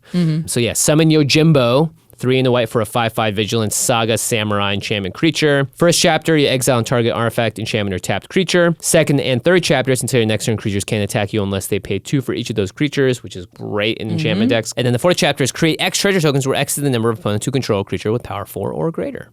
So you can make 3. I really like the Good King Mog. The 12th. Sorry. So this is 4 and a white. The first ability is create 2 1/2 white Moogle creature tokens with lifelink. So you make two bodies. The second one is whenever you cast a non-creature spell this turn, you create a token that's a copy of a non-saga token you control. So those are the low Moogles. Yeah. A big thing with this is if you make a copy with Terra of a non-creature saga, then you can make another copy of it with the Good King Mog. Yeah. Those copies don't have read ahead, but it sort of leans into this copying enchantments thing. Yeah. And then you can put 2 +1/+1 counters on each other Moogle you control. Just so sad because Good King Mog puts 2 counters on himself and then dies. Then immediately dies. Like a good king like a does. good king does. It's a 4/4 flying lifelinker, by the way. So the more turns that can attack, the better. So you can obviously make a ton of Moogles with those second view. Yeah, that's pretty abilities if sweet. you'd like to. Yeah, because you're already casting a bunch of non-creatures Right. in this type of deck. Summon Kuja as a 5 and a red, 7/5, trample haste, Ox. Lightning, first chapter, deals 3 damage of each up to each 2 target creatures. Ice, make 3 creatures not block this turn. And then Fire, discard a card, then draw 2 cards. When you discard a card this way, this creature deals damage equal to that card's mana value to each opponent. So yeah, a lot of value there. A lot of value. This is a great thing to copy with your commander. Get this huge Ox, do a ton of damage, and really it acts as a huge haymaker with your commander. And this card is not so great when you have to wait if you want the third chapter or the second chapter. And this way your commander allows you to get to the chapter that's most relevant to the board state, which I think is kind of where Terra gets their most powerful. Enchantment creatures is definitely how I would build this deck. It just sort of gives you the most value, and it feels very appropriate for Terra herself. Yeah. The Overlords are probably the most busted enchantment creatures that we've seen lately. In a long time, and they're extremely good if you can copy them and give them haste. Yes. So Overlord of the Hauntwoods is the green one that makes everywhere tokens. Also good with the Good King Mog, right? Yeah. You can copy a bunch of everywhere tokens. Yeah. Overlord of the Balemerc is the black one that mills, and you can return a non-avatar creature or a planeswalker to regrave it to your hand. By the way, all of the summons are creatures. They also have impending, which means you can cast it as an impending cost. It's still an enchantment on the battlefield. So anything that cares about copying stuff or something that's on the battlefield, it's not in exile like Suspend or whatever. So that can be really relevant as well, right? You and I are both fans of the card Hunting Grounds, and I think this might be a Hunting Grounds deck. Yeah. If you're building around enchantment creatures. Green-white enchantment with threshold, so as long as 7 or more cards are in your graveyard, Hunting Grounds has whenever an opponent casts a spell, you may put a creature card from your hand onto the battlefield. Threshold's pretty easy in this deck because you have a commander that mills a bunch 5. anyway. Yeah. And if you have these sort of big haymaker creature things... This makes the summons really good because you're not waiting a turn, basically. Opponent casts something, you put a summon in, it gets the first ability, and then by the time it's your turn, now it can attack, it's already on the second chapter, you don't have to wait a whole turn cycle and everyone sees it coming. Right. I think it might be a Hunting Grounds deck, which makes it definitely worth building. It's very fun. Yes, please. If you're building around sagas, there's a lot of legends that can support this ability. I did want to mention before, it is sort of weird that I put it here, but especially if you're building around sagas, I think if you're building sort of a generic 5-color Enchantress deck, you don't need a ton of ramp. Yeah. But if you're building around sagas, you're building around the summons, you're building around any of the commanders that we're talking about here, you're going to want a lot of ramp. Yeah, all the cards we talked about so Mana far are like hungry. 5, 6 mana. So Yeah, and a lot of the commanders that like can support are also 4 and 5 mana. So Yeah. I would consider this deck a big mana deck because you really want to flip your commander and you want to make copies of things that are super impactful. So I think if you're building it around sagas, maybe they're the summons, maybe they're not.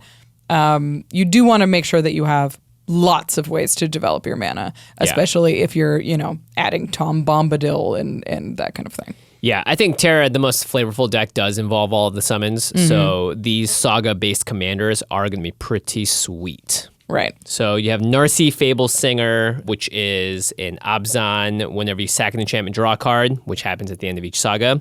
And then whenever the final chapter ability of a saga you control resolves, each opponent loses X life and you gain X life, where X is that saga's mana value. So we just talked about high mana values is a great way to stay in the game. It's also great with the copy ability for Terra. Yes, that's right, because they do get sacrificed and you do get a draw off that as well. And yeah, the big And if you drain. do read ahead on them as well, you're also going to get that second part. Yeah, that's what I mean. So some really cool stuff that you can throw in the 99 if you're super focused on sagas. We already talked about removing counters and moving counters around. Goldberry comes in handy here, so does Owaka. Waka. So there's a lot of saga tech out there. These are sort of tricky decks to pilot. I've had a saga deck before because a lot of them are like they don't really work together very well. There's like, okay, one thing can't block and you get 3+1 counters and you draw a card if you control an artifact token and it's you're kind of like a soup.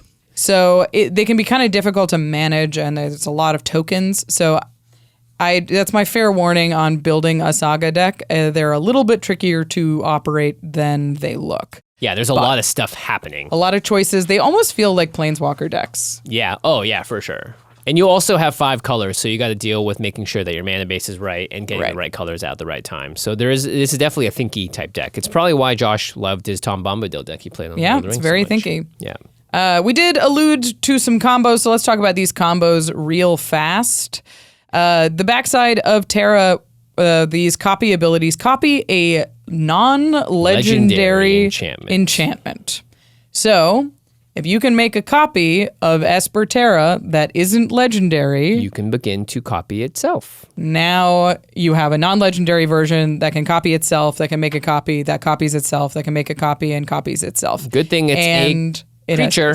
Yeah, so Spark Double, Irenicus's Vile Duplication, both create versions of the card that are not legendary. Right. Same with Auton Soldier, classic Doctor Who card that I'm sure all of you were screaming at us to put into this deck. Apprentice's Folly does a similar thing. So all of those sort of like, it makes a copy that isn't legendary, means you can start going off and making a ton of enchantments. So this is like infinite creature and ETB, this is infinite enchantment, ETB. So if the Esper Terra is copying itself, it gives itself haste. So you can attack with infinite flying 6/6s. Yeah, that's a pretty fine win count. There's definitely ways to make infinite Esper Terras and mow your opponents down in the air as well. Boom, boom, boom, boom, boom, boom, boom, boom. All right, boom, from one 5-color commander to the other. Yeah, it's Robin from Batman and Robin. She's got the little cool eye things on. It's the Wandering Minstrel. This is a fun one from Final Fantasy XIV. Green and the blue for a 1/3 legendary creature, human bard. Lands you control enter untapped. Hey, that's fun. There are a lot of lands that enter tapped in this game, and having them untapped is just awesome. And then the Minstrel's Ballad says at the beginning of combat on your turn, if you control 5 or more towns, this is a new land type from Final Fantasy, create a 2/2 elemental creature token that's all colors. And then you can pay 3 and Wooburg, so 8 mana total. Other creatures you control get +X until end of turn, where X is the number of towns you control. I wonder if a shapeshifter counts as a town. Does a changeling count as a town? I think because it's a land type, it wouldn't. Darn. I don't think it's a creature type. I'm a town! I'm clearly a town! Look at me! Yeah, so everything outside the first line of text, this is just a lands deck. Yeah, this is a 5-color lands deck that says your lands come in untapped. We are going to talk about towns and a way to build around towns. I don't want to spend too much time talking about towns as a type. There's some that are just sort of regular lands. There's some that have essentially adventures. Yeah. Oh, they have exactly adventures, but you can play the land after you've cast the adventure. Pretty sweet. And there's different kinds of towns. They're basically fancy MDFCs that you can get both the spell and the land. So they're quite powerful. Yeah, you're going to see a lot of these cards, I think, in the future, just because they both, it's like what MDFCs are, right? They can be either one when you need them. And in this case, it can be both, because you can cast the adventure and then later on play it as a land. Right. It rewards you for actually casting the spell, which is pretty sweet. Yeah, you can see a lot of those online as well. And we'll talk about a couple of them today. So the Wandering Minstrel, though, doesn't have to be built around towns, and I think most of the time won't be. It's an extremely powerful ability to say tapped lands enter untapped. Yeah. There's a reason they come in tapped most of the time. And it's on the creature that cares about lands as well. You don't have to play Amulet of Vigor or whatever, right? Yeah. Like you This just is get in the it 99, on the 5-color commander. The first thing that has to be mentioned is bounce lands, return a land to your hand, and then give you an extra mana. But if you tap that land and then play the Selesnya Sanctuary or something like that, the bounce land untapped, now you're up mana for after hitting just one land drop. Yeah, tap the land, play Selesnya Sanctuary, bounce that land. Selesnya Sanctuary is going to enter untapped. That's 2 mana there, plus the mana you just floated. So 3 mana instantly. Right. Which is really good. Cards like Corrosive Verge that enter tapped and you pay 2 to tap it a second and find some cards to put them on the battlefield tapped. You get 2 lands tapped. So if you pay 2 and sack it, you're paying 3 mana, but you get 2 lands untapped back. So it's basically costing you 1 mana to go up 2 lands. Yeah. Well, to go up 1 land. And fix your lands really well because you get a forest and a plains card, so you can choose dual lands and all that stuff with there. Normally, I'm not in on Myriad Landscape, but it kind of does the same thing. Being able to pay 1 mana to get an additional land onto the battlefield on a land instead of on a spell. And they're all untapped. Is like... Yeah, so good. Is really powerful. Yeah. At the 3 mana side of things, there's a bunch of spells that find a bunch of lands. And again, they enter the battlefield tapped to make sure that they're not too powerful, but no longer. Antish Restoration. It's an instant where you can sack a land, then you search your library for 2 basics on the battlefield tapped, then shuffle. If you control a creature of power 4 or greater, you get 3 basic land cards, put them on the battlefield tapped, then shuffle. At the very minimum, it's 3 mana, sack a land, get 2 lands. They're untapped. You immediately get that mana reduction. You can play another thing. You can play Rampant Growth, and get another land untapped. Like you can really get a ton of lands onto the battlefield all at once. It is finally a deck that I was like, oh, this is a viewpoint synchronization deck, which we all remember. Yes, it happens in Assassin's Creed. This is a card from Assassin's Creed. 4 and a green for a sorcery with free running, 2 and a green. Search your library for up to 3 basic land cards and reveal them. Put 2 of them onto the battlefield tapped and the other into your hand, then shuffle. So you have a 2 mana commander. Probably going to get in for some damage. It is likely that you can hit 1 player on turn 3. Because they played an Arcane Signet or whatever. Right. So if you hit 1 player, then you cast this, you get 2 lands untapped and 1 into your hand. Yeah, because you have the free running cost of 2 and green. All you have to do is hit someone with a commander. Your commander is not an assassin, but it is a commander. It is a commander. It's it still counts. Collective Voyage, if people don't know how to play with this card, you could go nuts. Yeah, I mean, okay. I don't know how good this card is, but it is bananas what you can do. So it's a single green, and you get to put however much mana you want into it. So let's say you put 3 in, you pay 4 mana. If any of your opponents want to contribute mana, they can also contribute mana. Because each player searches their library for up to X basic lands, where X is the total amount of mana played this way on the battlefield tapped and shuffling.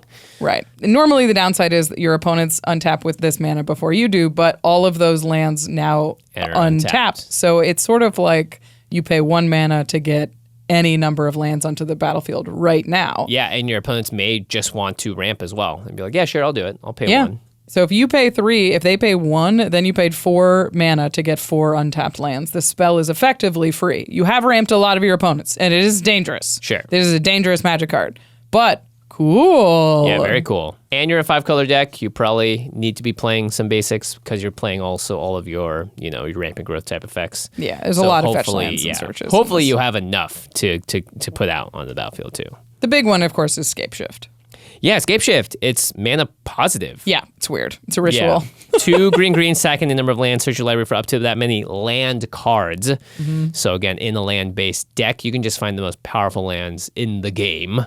Get them all on the battlefield untapped, and then you shuffle. It's really good. I could definitely see this being like a Gates deck, like a Maze's End deck, and having it be like ignore the towns thing entirely just playing Gates untapped. Yeah. Or being like a big graveyard deck that uses like Splendid Reclamations and that kind of stuff to get instead of them entering from the graveyard tapped, they'll enter untapped. And again, that can be a ritual depending on how many lands are in your graveyard. Yeah, or just 5-color landfall, pick your poison. You know, are you going to scoot swarm them out? Yeah, there isn't a huge payoff for the towns part of it because you need 5 towns to just make a 2/2. To make 1 2/2. Yeah, not so high. Yeah, it doesn't feel like it actually rewards you for doing the towns thing. No. I like the mana sink. Yeah, 8 mana, you make all your creatures +X for the number of towns you control. So at That's the very pretty least, good. yeah, if you have all the towns in your deck and you scape shift them out, you could, you know, have hopefully some tokens or creatures that can kill. Yeah. If you're building around towns, I would expect you're playing as many of the towns as you can fit in your mana base, and then you're playing a lot of the landfall token makers. So that Anthem effect has maximum value. Yeah. And there's some really sweet ones. Lindblum, Industrial Regency, Xenarkand, Ancient Metropolis are some of the ones with adventures on them. Yeah, they're cool. You'll see them on screen. You're going to see a lot about these towns coming up, I think, in the future. But there's 2-color towns in all of the color pairings, tapped, I believe. like Yeah, they're Gates-ish. tap lands. Yeah. And then I think all of the monocolored ones have rare cards that all have adventures on them that are towns. Okay, that's the Wandering Minstrel. A couple ways to build that. I think the towns is obviously the more casual, and then the using it just to make all of your ramp spells really busted would be the more casual, more competitive version of the Minstrel. But either way, yeah, if you're playing Scape Shift, you're playing the more crazy competitive version of this probably. deck. Yeah. Or you can build gates. That's cool. Yeah. Landfall, always relevant. This next commander has been heralded since she was spoiled here. And a lot of confusion still about how the ability works, so we'll finally Yes. go over it in a little more detail. It's Tifa, Martial Artist. Yeah, so this is 1 and green, red, and white for a 4/4 human monk with melee. Whenever this creature attacks, it gets +1/+1 until end of turn for each opponent you attacked this combat. So she can get up to a 7/7 if you attack 3 of your opponents, which is relevant because please listen closely to this next line of text. Whenever 1 or more creatures you control with power 7 or greater deal combat damage to a player, untap all creatures you control, period. If it's the first combat phase of your turn, there is an additional combat phase after this phase, period. Okay, Tifa attacks. You've attacked 3 of your opponents this turn. Let's say Tifa is the only creature with power 7 or greater. You deal combat damage. You untap all creatures you control. Because it is the first combat phase of your turn, there is an additional combat phase after this phase. If you hit with Tifa again, there is another untap in that second additional combat. But there is not another combat phase because Right. it is no longer the first combat phase. Right. Now, let's rewind in time, and now you have Tifa, and let's just say 2 other creatures with power 7 or greater. Your opponents have no blockers. Right. You send Tifa at one opponent and the other 2 creatures at the other 2 opponents. You're attacking 3 players. The moment they all deal combat damage, you will get 3 triggers of Tifa, the full thing. So 3 untap triggers, 3 additional combat triggers. Yes. You will untap all of them, and then you'll have 3 combats waiting for you. Now, if you go to combat and you deal combat damage with someone with power 7 or greater, they untap. There's 3 more untap triggers, assuming they don't have any blockers. Yeah. So you will have 3 full combats with 3 attackers. If they have double strike, yes, 6 additional combats, and Yes. they untap as soon as they hit on every combat. Yes. The reason you're getting it is because it's only when it's the first combat each turn, when they deal the combat damage, you will get that untap trigger as well as the extra combat. But no Right. matter what combat you're in, the untap one still happens. Tifa! Yeah, hopefully that makes sense. Okay, this is a big ol' stompy deck. This is big power, trample, evasive Yeah, how do we get monsters. creatures to 7 or more so that when that Fabled attack step happens, you're getting a bunch of combats and you're killing everyone? Yeah, I mean, you only need Tifa in play for 1 turn, probably. If you can hit with multiple creatures, that's probably the game. You could get up to 6 additional combats, but you're not going to need that many if you have multiple double striking 7 power creatures. Yeah, and the double striking part of it isn't even that relevant. Yeah. Really, you just need to get 3 creatures in for 7 or more Right. on people, yeah. I just hear people being like, well, that's busted. And you're like, yeah, but like they're dead long before that. Yeah, Like- I mean, also, have you seen the other cards we talked about today? Like, Tifa having to do this is actually kind of difficult. 7 power or greater is high. It's a high power. Yeah. Fortunately, it doesn't have to mean 7 damage or more, so Right. trample and all that stuff is going to come into play, but yeah, it's powerful. All right. So let's talk about some big punchy creatures. Ansrag, the Quake Mole, is a cool one. Yeah. This is a 4-mana 8/4. Whenever it becomes blocked, untap each creature you control after this combat phase. There is an additional combat phase, and you can force people to block Ansrag. Yeah, for 7 mana. So it says, if you don't block, I'm taking an extra combat. And if you do block, I am also taking an extra combat. Thank you. Yeah, which is kind of cool because it doesn't care what combat phase it is. Each time it gets blocked, it's pretty sweet. Yeah. If you attack really someone with like an extra indestructible blocker that they can't find a way to tap down or remove from combat and just makes it, you just get infinite combats. Yeah. This is a great Erois God of Victory deck. Yeah, that's right, because creatures you control have menace, and then prevent all damage that will be dealt to attacking creatures you control. So this allows you to attack and not care if they can block a bunch of stuff, because who cares? No damage is going to be done for them. And they have menace, so it's going to be really hard for them to block as well. Also, Erois is a 7/4. As long as you can hit that devotion, you need like a couple other creatures on the battlefield to get him there, but he's a 7-power creature. Okay. I wanted to talk about Marag, Fury of Akum. Obviously very good with extra combats, makes extra combats himself, but it says each creature you control gets +1/+0 for each time it has attacked this turn. They get bigger and bigger. Marag is written as a 6/6, but actually attacks as a 7/6, yeah. sort of regardless. That also hits your threshold for 7-power creatures. Yep, and then the landfall trigger is a little complicated. Whenever land enters the battlefield under your control, if it's your main phase, there's an additional combat phase after this phase. At the beginning of that combat, untap all creatures you control. There's one I wanted to mention that I wasn't seeing pop up in enough deck lists. It's Territorial Hellkite. This is 2 red for a dragon. It's a 6/5 with flying and haste. It says at the beginning of combat on your turn, choose an opponent at random that this creature didn't attack during your last combat. Okay. This creature attacks that player this combat if able, and if you can't choose an opponent this way, tap this creature. You can attack a different player each time, and if you have anything that gives it 1 additional power, this is a free 7-power creature that flies to trigger Tifa. Yeah, a way to get to that 7-power really easily is El Turo Survivors. This card is such a menace. I think it's good in this deck. It's absurd in this deck. Actually, it's a myriad. Yeah, it's a myriad in this deck. It's Trample Myriad, so when it attacks, you create a copy that's attacking each other player. 3 in red for a 0/4. As long as it is attacking, it gets +X/+0, where X is the number of lands defending player controls. Yeah. So after a certain point, this thing is huge.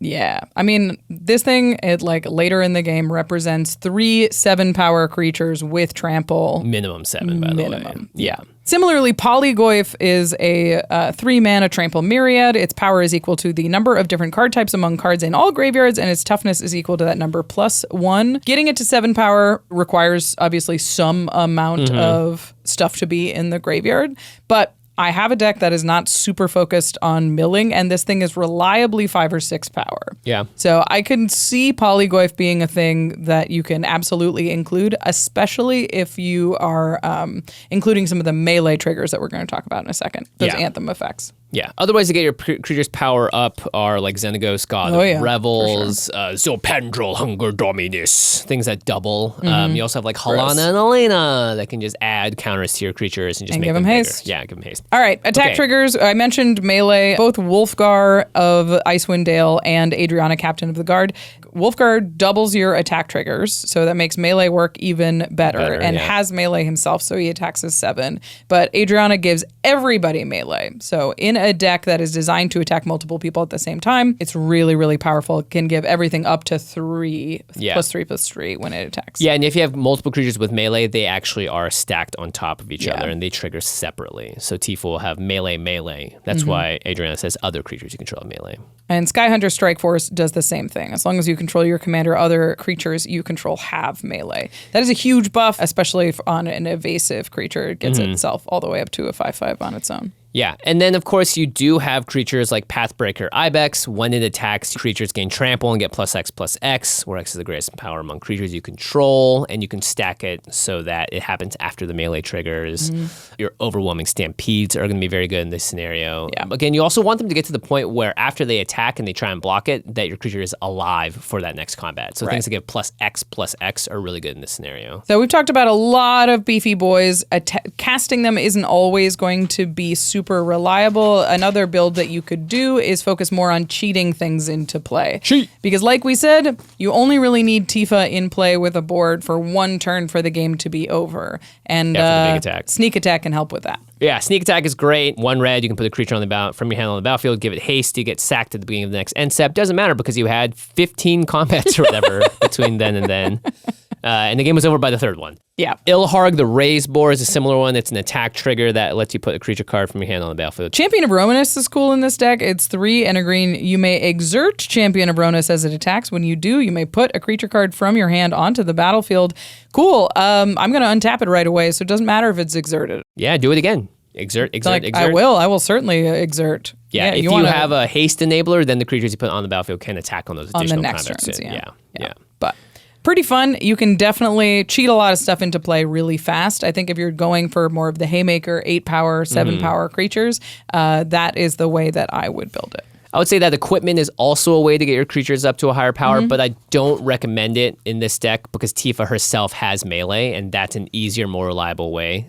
I will also say that she just buffs herself. Yeah, she buffs herself, but she at least gets up to the 7 if that's all you're looking to do. Right. I will say that this deck is the kind of deck that I think is really fun to theorize and build around, and then not that fun to play after a couple of iterations. Extra combat decks play closer to extra turn decks than you think. Yeah. They take a lot of time. They'll end the game a little bit faster, but you take a lot of game actions, and the sort of ends the game all on one turn, which isn't really expected on brackets 2 and lower. So if you're looking for a more casual game, this is going to be sort of a feast or famine type of thing where your deck pops off and wins really fast, or it does nothing.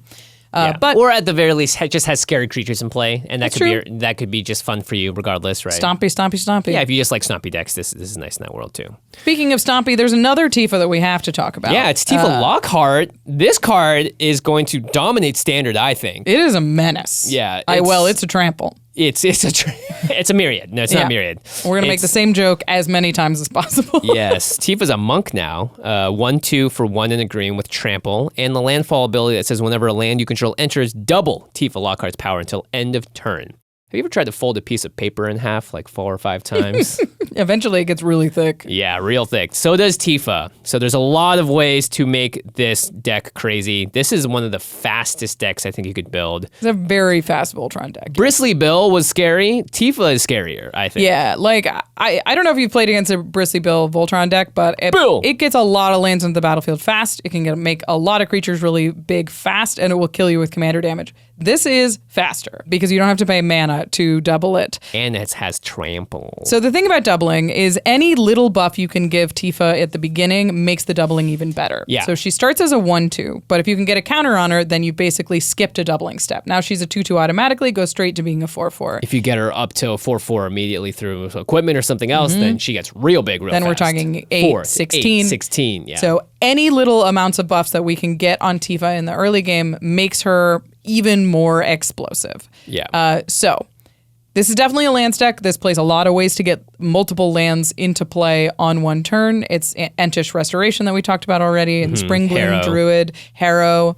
There's a really good one that just came out recently. It's Will of the Soul Tie. Oh, yeah. I like this card a lot. 4 and a green sorcerer, you get to choose one, but if you have a commander, you get to do both. The first is target player mills 3, return all lands from your graveyard to the battlefield tapped. Cool. And then the second is put X/1/1 counters on target creature where X is the number of lands you control, gains trample until end of turn. It puts a ton of lands onto the battlefield and gives you a big buff all in one magic card. Yeah. So I was like, okay, so you definitely want all of those cards that search up multiple lands onto the battlefield. But you also want other ways to just buff Tifa initially. And I think those are definitely some cards that we should go through more specifically. Yeah. Bill, which we've mentioned. Gotta have Bill. You play Bill in this deck, you play those lands, Tifa gets huge, and then keeps the counters. You can play Bill at home, Roaring Earth. Whenever a land enters the battlefield under your control, you put a +1/+1 counter on target creature or vehicle you control. So it's Bill without the doubling ability. It also has a channel ability that can make one land really big. Yeah. Most likely you're playing this to get counters on Tifa. Yeah, make them into little cacti.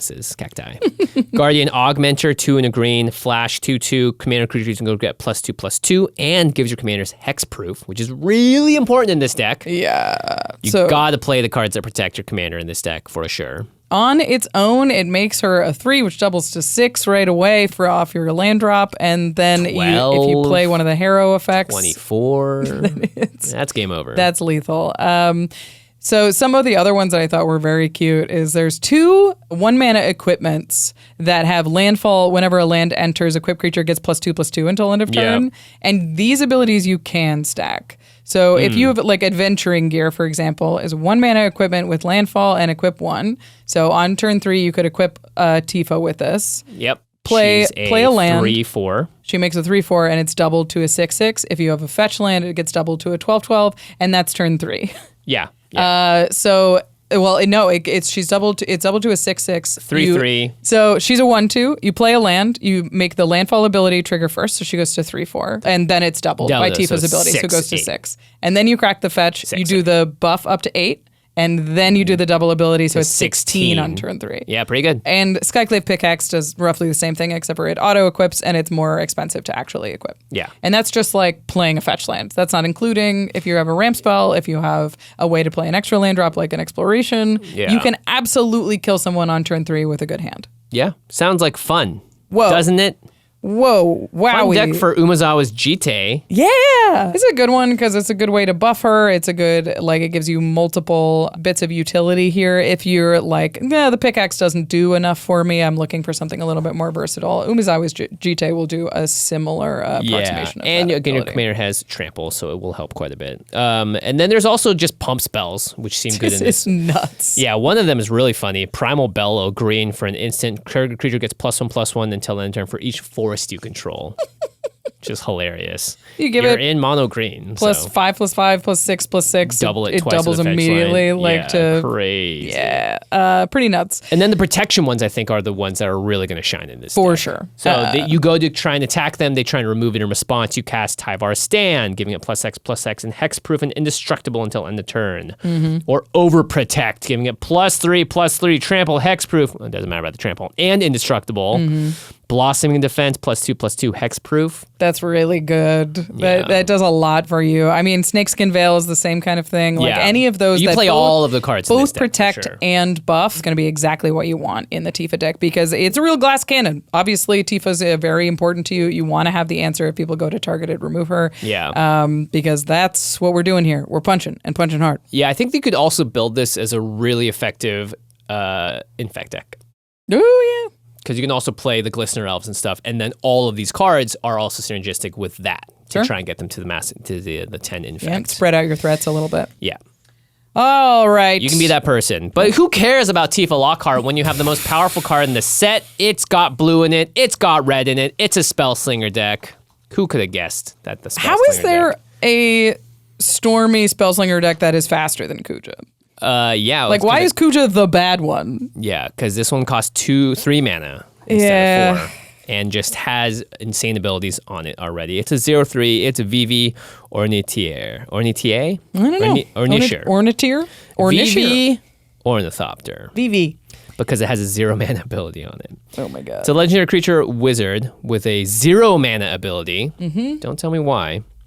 Add X mana in any combination of blue and or red, where X is Vivi's power. Activate only during your turn and only once each turn. Okay. It's a 0/3. How bad could it get? Whenever you cast a non-creature spell, put a 1/1 counter on Vivi, and it deals 1 damage to each opponent.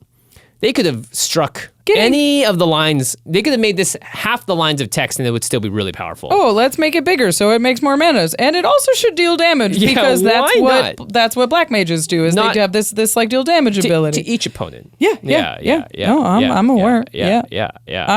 Just regular damage too, by the way. Yeah. So you can put Curiosity on this. That's fine. Yeah. Why not? Yeah. It says whenever an enchanted creature deals damage to an opponent, you may draw a card. It doesn't say combat damage. Yeah, and it's a Curiosity, so it'll make it a 1/3, and then you can pay 0 mana to add that much blue and or red to your mana pool. Yeah, why does it fix? Why can you spend that mana? Why can you fix? Spend that mana on anything? Yeah, right? It's not instant or sorceries. It's not on non-creatures. It's not on activated abilities or something like that. No. Costs 0 to activate, so you almost immediately will get at least 1 mana off it if you've cast anything on your turn. It's a 3 mana card because Vivi's small. Yeah. It's a small creature. Just a little guy. Just a little guy. Yeah. Okay. So curiosity effects definitely.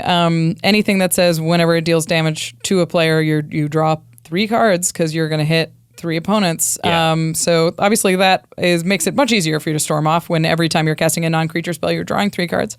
And dealing 1 damage. There's a couple different versions of Curiosity. There's like Tandem Lookout. There's the Ophidian Eye, I think is the other one. That you can look at a Niv Mizzet deck and pretty much find the Vivi list as well in a lot of ways. Virtue of Courage is a sort of weird curiosity effect, but it is one. Whenever a source you control deals non-combat damage to an opponent, you may exile that many cards from the top of your library. You may play those cards this turn.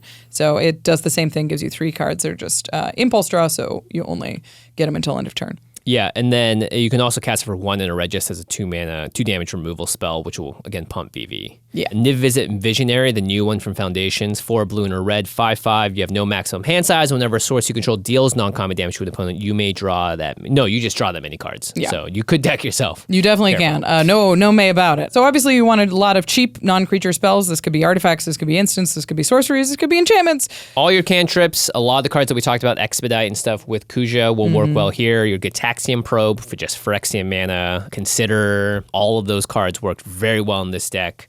And they also sculpt your hand before even VV's out, or they just get you the cards you need when VV is there. You want a super high density of these, honestly, because VV kind of does everything else. Yeah. Does the damage, gives you the mana. As long as you have cards in your hand, VV will take care of the game. So making sure that you have lots of ways to filter through your hand, and you can always find ways to accelerate the damage or to draw more cards is going to go a long way. Vivi Voom is the name of the next category. Very cute. As cute as Vivi, not as scary. Vivi itself is a bit of a slow clock in terms of actual burn, so I would include a couple more payoffs in terms of accelerating the game. The Firebrand Archers and Kessig Flame Breathers all have this VV ability, which is whenever you cast a non-creature spell, you deal 1 damage to each opponent. Yeah. Gearson Starn is good. Yeah, isn't this a CEDH deck? It feels like it's close. I'm not sure. It's close. It's a similar ability. Whenever another source you control deals exactly 1 damage to a permanent or player, Gearson deals 2 damage to that permanent or player. So it means that instead of dealing 1 to each opponent, you're dealing 3. So it's sort of a Torbrand effect. Yeah, which Torbrand also goes in this deck. Yeah. Or O'Hare Achonil. Achonil Deepest Might also goes in this deck. Yeah, that says, you're dealing just a little bit of damage. Actually, you're dealing a lot of damage. 4 instead. Yeah, pretty good. Finally, you don't have to wait around for those counters to show up on Vivi. You could just use a pump spell and make a lot of mana right now. Yeah, so pretty much every single pump spell is a ritual with Vivi out. A one-time use ritual. Monstrous Rage, giving it +2/+0, and then a monster roll. +3/+1. Yeah. Fists of Flame is insane. If you've drawn a ton of cards, you cast a Fist of Flame, and then it creates trample and gets +1/+0 for each card you've drawn this turn. So you could also just kill someone with combat damage Vivi, which is hilarious. In case it isn't clear, you want to cast as many of these things as you possibly can before you activate Vivi's ability, so you can make maximum amounts of mana and keep storming off. Yeah. But any little thing you can do to buff Vivi's power accelerates the clock in terms of mana that you're making. Even something like a Shuko, which only is 0 mana, so it'll put a +1 counter on it and trigger the damage ability. You can equip it for 0. But it gives it +1/+0, and then also that counter from when you cast it. So it gives it sort of +2/+1 for just 1 mana. Yeah. Which seems honestly worth it if you're going a more artifact-centric route. Yeah. I even was thinking Hero's Blade in that deck. Totally. Again, these are all rituals. So it'll give you 3 mana the turn that Vivi comes down. Yeah. Right? Because it buffs the power. Whenever leader +3. enters the battlefield under control. Yeah. So you play it on turn 2, Vivi on turn 3, auto-equip, and now it immediately makes 3 mana. Even if you don't have any more mana, you just activate it and cast a bunch more things. Yeah. And then Vivi gets bigger, becomes like a 6, 9 or whatever. Not to mention like proliferate effects or prowess effects or like anything that just buffs it for other reasons. Like I was thinking about even Livon, Cultist of Tiamat. Whenever you cast non-creature, target creature gets +X/+0, where X is that spell's mana value. Now every spell is both a cantrip and it makes like it represents or plus more damage counter and yeah. Bria, Riptide Rogue gives all your creatures prowess. Fortunately, this is in blue-red, so you can play in this deck, because otherwise I think the other one is the Narset that does it, but that's 3 colors. That's 3 colors. Yeah, Balmor, Battle Mage Captain. It gives all your creatures +1/+0 and trample, and you just, whenever you cast an instant or sorcery, Flux Channeler proliferates on non-creature spells. If you find a way to be able to cast a 0-mana artifact and then be able to flicker it or bounce it to your hand and recast it again, you get Vivi up to infinite mana, infinite power immediately, right? Yeah. There's a lot of ways to get Vivi crazy big. And, I know it says you can only activate Vivi once per turn. If you only have one Vivi. What if you make more Vivis? Yeah, Marvin, Murderous Mimic, has all activated abilities of creatures you control that don't have the same name as Marvin. So you get this little toy that's a copy of Vivi, which is It doesn't cute. buff itself, so you do need other ways to buff Marvin. But if you just need another body and another, if you have the equipment stuff going on, Marvin's quite good. Yeah, and if you have your Battle Mage, your Balmors, your Brias, then they're all going to get buffed that way. Arenicus is Vial Duplication, Spark Double, even temporary copies like Molten Duplication. Yeah, who cares? Kill the original Vivi. Just That's get fine. The new one. Storm off with this Storm one. Off. Yeah, I've done it once. I have 17 mana in my mana pool. Yeah. Molten Duplication it, go up, build it up again, hit it one more time, get another 12 mana. Yep. That's Vivi. With cards like this, I always like to look at them and go, how could they have made this less crazy? And so with Vivi, you look at it and you go, okay, you have to pay some amount of mana to activate its first ability. You have to tap it. You have to tap it. Yeah. Just what if you had to tap it? And it said activate only once each Yeah. turn, right? So you can't do it the turn that comes down. Right. It doesn't give you a mixture of whatever blue or red you want, is another way you could have done it. You have to buff its power somehow. Yeah. Instead of it just getting countered. It doesn't give it counters, it just does prowess or a temporary way. It doesn't have the ability to deal 1 damage to each opponent each time you cast a non-creature. Right? There's 17 different, it's like Nadu. It's a similar thing I have a feeling for Nadu, which is they could have done so many other things to Nadu to make it not Nadu, but Vivi is just Vivi. And look, I do love that character a lot. I've cosplayed as Vivi, so I am happy that it's a powerful card. But it's the kind of card where I looked at it, I told Rachel this before the episode, and I want to play Vivi, but I'm not going to build it. You can't build it because look at who's going to play it? We don't have any decks in the office that can fight I mean, it it's that fast. full on CDH players I know are already going very excited about this. And at that point, it means that you're essentially relegated in my world to only play this with other CDH players. And that's not the kind of game I want anyway. I do love Vivi, but it's a shame. Not going to work. It's a shame, but it's also awesome. It's also super busted. Really busted. Finally, speaking of busted, we're going to talk about Y'shtola Knights Bless. Feels so not busted compared to everything else. I know. This card is still quite good. Yes, Josh plays this, by the way. Yeah, on Game Nights. He plays the precon. Episode. Yeah, the precon. It's 1 white, blue, black for a 2/4 cat warlock with vigilance. At the beginning of each end step, if a player lost 4 or more life this turn, you draw a card. Whenever you cast a non-creature spell with mana value 3 or greater, Y'shtola deals 2 damage to each opponent, and you gain 2 life. Okay. This is a damage engine. This is a card draw engine. And it's each end step if an opponent lost 4 or more life. Right, so you can draw up to 4 cards in a turn rotation. And the nice thing is that typically you're not the one triggering the other card draw. It's just opponents attacking each other. Yep, and you could pay life and trigger that ability if you have you have a Necropotence if you are the player, or something like you that. can trigger it yourself. That's right. Yeah, Y'shtola I think is quite powerful. We don't usually talk about face commanders in these episodes, but because those decks are so expensive, I was just like, you know what? If people want to build Y'shtola on their own, let's talk about that. It's definitely instead really of good picking up the commander. precon. And it's a really busted commander. So yeah. So what are ways you can pay 4 life at instant speed so you can draw cards on our players' turns? Well, it turns out there's actually a few options. There's Dismember, 1 and 2 Phyrexian mana, so that could be 4 life right there to give a creature -5/-5 until end of turn. So really efficient removal spell. You see it played in Modern and so all sorts of other areas. Even Legacy, I think, plays some of it.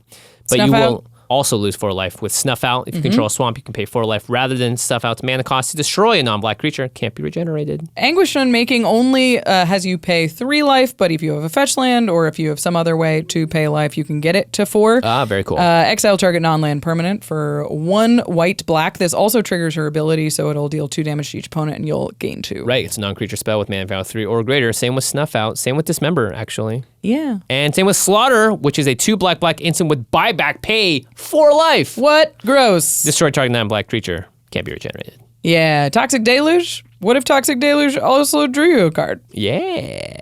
You probably don't want to pay 4 life into it, though, because You're gonna die. Because you'll lose your commander. Yeah, you will just die. But, you can get 1 more life gain off of it. There's a lot of other abilities that allow you to pay life, and I do think we should mention Spellskite because it just lets you pay 4 life to draw a card every turn. Yeah, that's really funny. Change a target of target spell or ability to Spellskite. You can just pay it. Yeah, as long as there's something on the stack, you can pay it twice, and it's anything on the stack. Yeah, because it doesn't have to have a target, I believe. If it's just on the stack, it's just a spell that you're targeting. I believe so. Yeah. Well, we'll have to check. Let us know in the comments if you watched this far in the episode. Staff of Completion is really fun. You can pay 4 life, tap a draw a card, but it's got a bunch of other abilities on there. Again, and if you, like Rachel said, if you want to pay 3 life, proliferate, and then tap a fetch land and use it. All right. Black market connections. That too. Pretty good. Just paying life good. I wanted to look for more ways to make sure that when you cast 1 spell, you are triggering your commander, so you don't have to double spell to get that 2 damage twice. So I was looking for other ways that you can trigger it. And there's just like enhance ability type of effects. So like Enduring Tenacity says whenever you gain life, target opponent loses that much life. Ah, there you go. So now you've done 2 damage to everybody you've gained 2, but you can pick 1 player to lose 2, which puts it to 4. So if you have that or like a veto in play, that means that you can basically always trigger it with 1 spell. Yikes.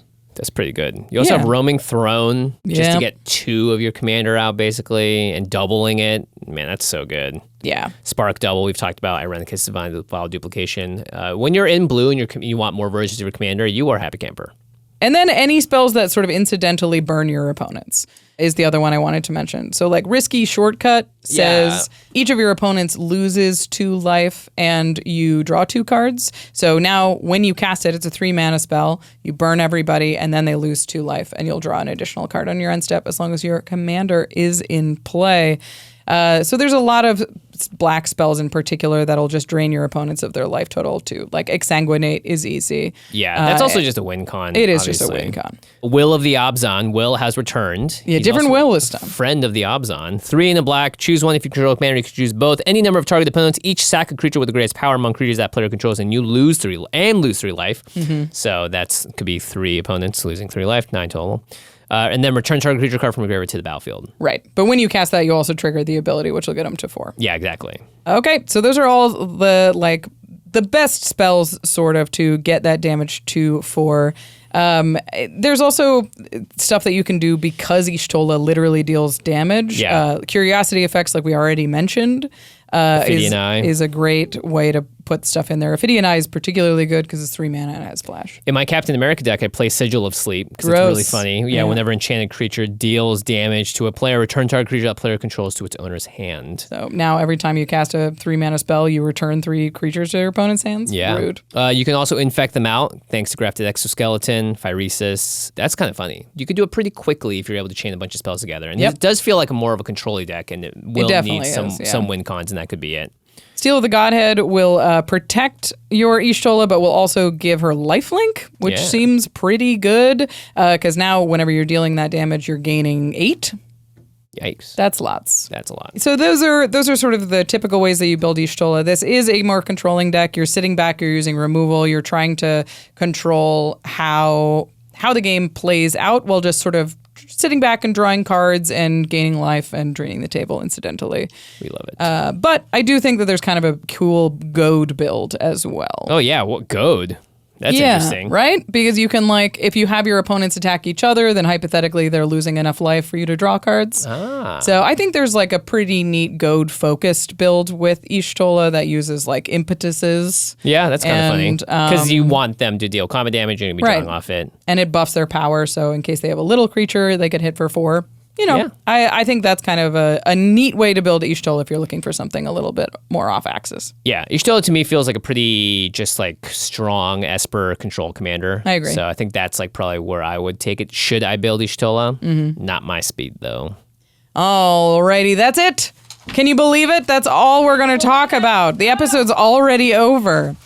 So many pieces of paper on the ground. Those are all the powerful commanders we're going to talk about this time. We do have another episode that we mentioned where we're going to talk about a little bit more of the iconic commanders that are in Final Fantasy, but don't necessarily meet the stipulation of most powerful. We're going to talk about the one that we think is the most powerful out of the set and our favorite in just a moment. My favorite is Gogo, which I've talked about. Yeah, it's definitely Gogo for I you. built Gogo. I That's funny. loved it. I think it's a really neat deck to play, and it feels like the kind of deck that you take out and just sort of throw everything at the wall and hope something sticks, which is fun to pilot. I do like Gogo a lot as well. Probably Terra might be my favorite, just because it's, it's like, it'd be fun to have the summon commander for me. Yeah. And Gogo is close, though, I would say. They're right up there. I don't really love 5-color decks too much. It's just kind of a headache. But I don't have an Enchantress deck yet. I was thinking about Nixia with all the sagas coming out, the summon ones. But Terra's kind of got all of it. Yeah, it's on flavor. It lets you do extra copies, so you get some extra value out of those. Most powerful commander is pretty obvious. It's got to be Vivi. It's got to be Vivi. There's some very powerful ones here, but it just in terms of like, you have to do the least to make it super powerful. I think it's for sure. I think it's Vivi. And then past that, it maybe is like Emet-Selch. Emet-Selch with the Yawgmoth's Will on the back makes Pretty a lot of good. sense. Maybe even Sephiroth, just because it's Sephiroth. Yeah, it's got to be. And he would be kind of offended if we didn't name him. That's true. Also Sephiroth. Yeah. Yeah, you. Vivi's not more powerful than you. No, that tiny little blue mage, black mage, no way. No way. It's probably Vivi. Yeah, probably. Oh, it's 100% Vivi. All right. To the listeners, which commanders do you think are the most powerful commanders in the set, and why is it Vivi? And How about your favorite? Yeah. Did we miss any that you wanted to hear us talk about in the most powerful? Sometimes those powerful ones slip through the cracks, so let us know. Yep. Hopefully we're talking about all the commanders you want to hear either this episode or next. Yeah, make sure you subscribe to see all that content when it comes out. Yeah, and tell us if you're planning to build any of these. How excited are you about Final Fantasy? Let's talk about our sponsors one last time. CardKingdom.com/command. If you want to pick up any of the singles, which I recommend, or sealed product, I would say play boosters are the way to go for this set. CardKingdom.com/command has all of that stuff in the versions that you want. There's so many cool versions of all these cards, like, oh my gosh, the cool Sephiroth versions or the cool Terra versions. And of course, you're supporting the show while you do so. So CardKingdom.com/command. Get all your cards in one convenient package delivered right to your doorstep and play some Final Fantasy. Yeah. And while you're playing Final Fantasy, make sure you have all the appropriate accessories. Go to ultrapro.com/command to support the show. They've got high quality Magic products. You can get deck boxes and sleeves, binders, playmats, everything that you need to keep your stuff safe and organized. Again, we're coming to MAGICCON, so if you want to come get a signature, Ultra Pro products are the best for that. Yes. We love the Mana 8 lines because we always know that our pen is going to work and it's going to look really nice, and you can tell who signed what, and it makes for a very cool souvenir at the end. So I know we say it a lot, but it's really cool. And we've signed a lot of Mana 8 playmats, and I'm always jealous. Yeah. So pick that up and use our affiliate link while you're doing so, and they will know that we sent you. Means a lot. Ultrapro.com/command. Then yeah, come see us at Game Nights Live on June 20th, as well as just all of MAGICCON. We'll be doing meet and greets, playing in some events, and doing some fun stuff in Vegas. Make sure you get those badges soon. It looks like they will probably sell out. It was what it's looking like last time I checked. And of course, you want to get those badges before you book your flights and all that stuff. So hopefully we see you out there. We're going to have Voxy and the Professor on stage with us. It's going to be a blast of the youngins versus the old ones. It's me and Voxy versus Josh and Professor. That's what I meant. Starting alliances already. Oh, yeah. All right, big thank you to our team at the Command Zone, especially for these long ones. Thank you to Rachel Kendra, Karina Cruz, Christopher Batista, Sebastian Salazar, Gaurav Galati, Jamie Block, Jordan Pridgeon, Jake Boss, Eric Lem, Manson Lung, Josh Murphy, Evan Limburger, Sam Waldo, and Josh Lee Kwai. See you, everyone. Bye.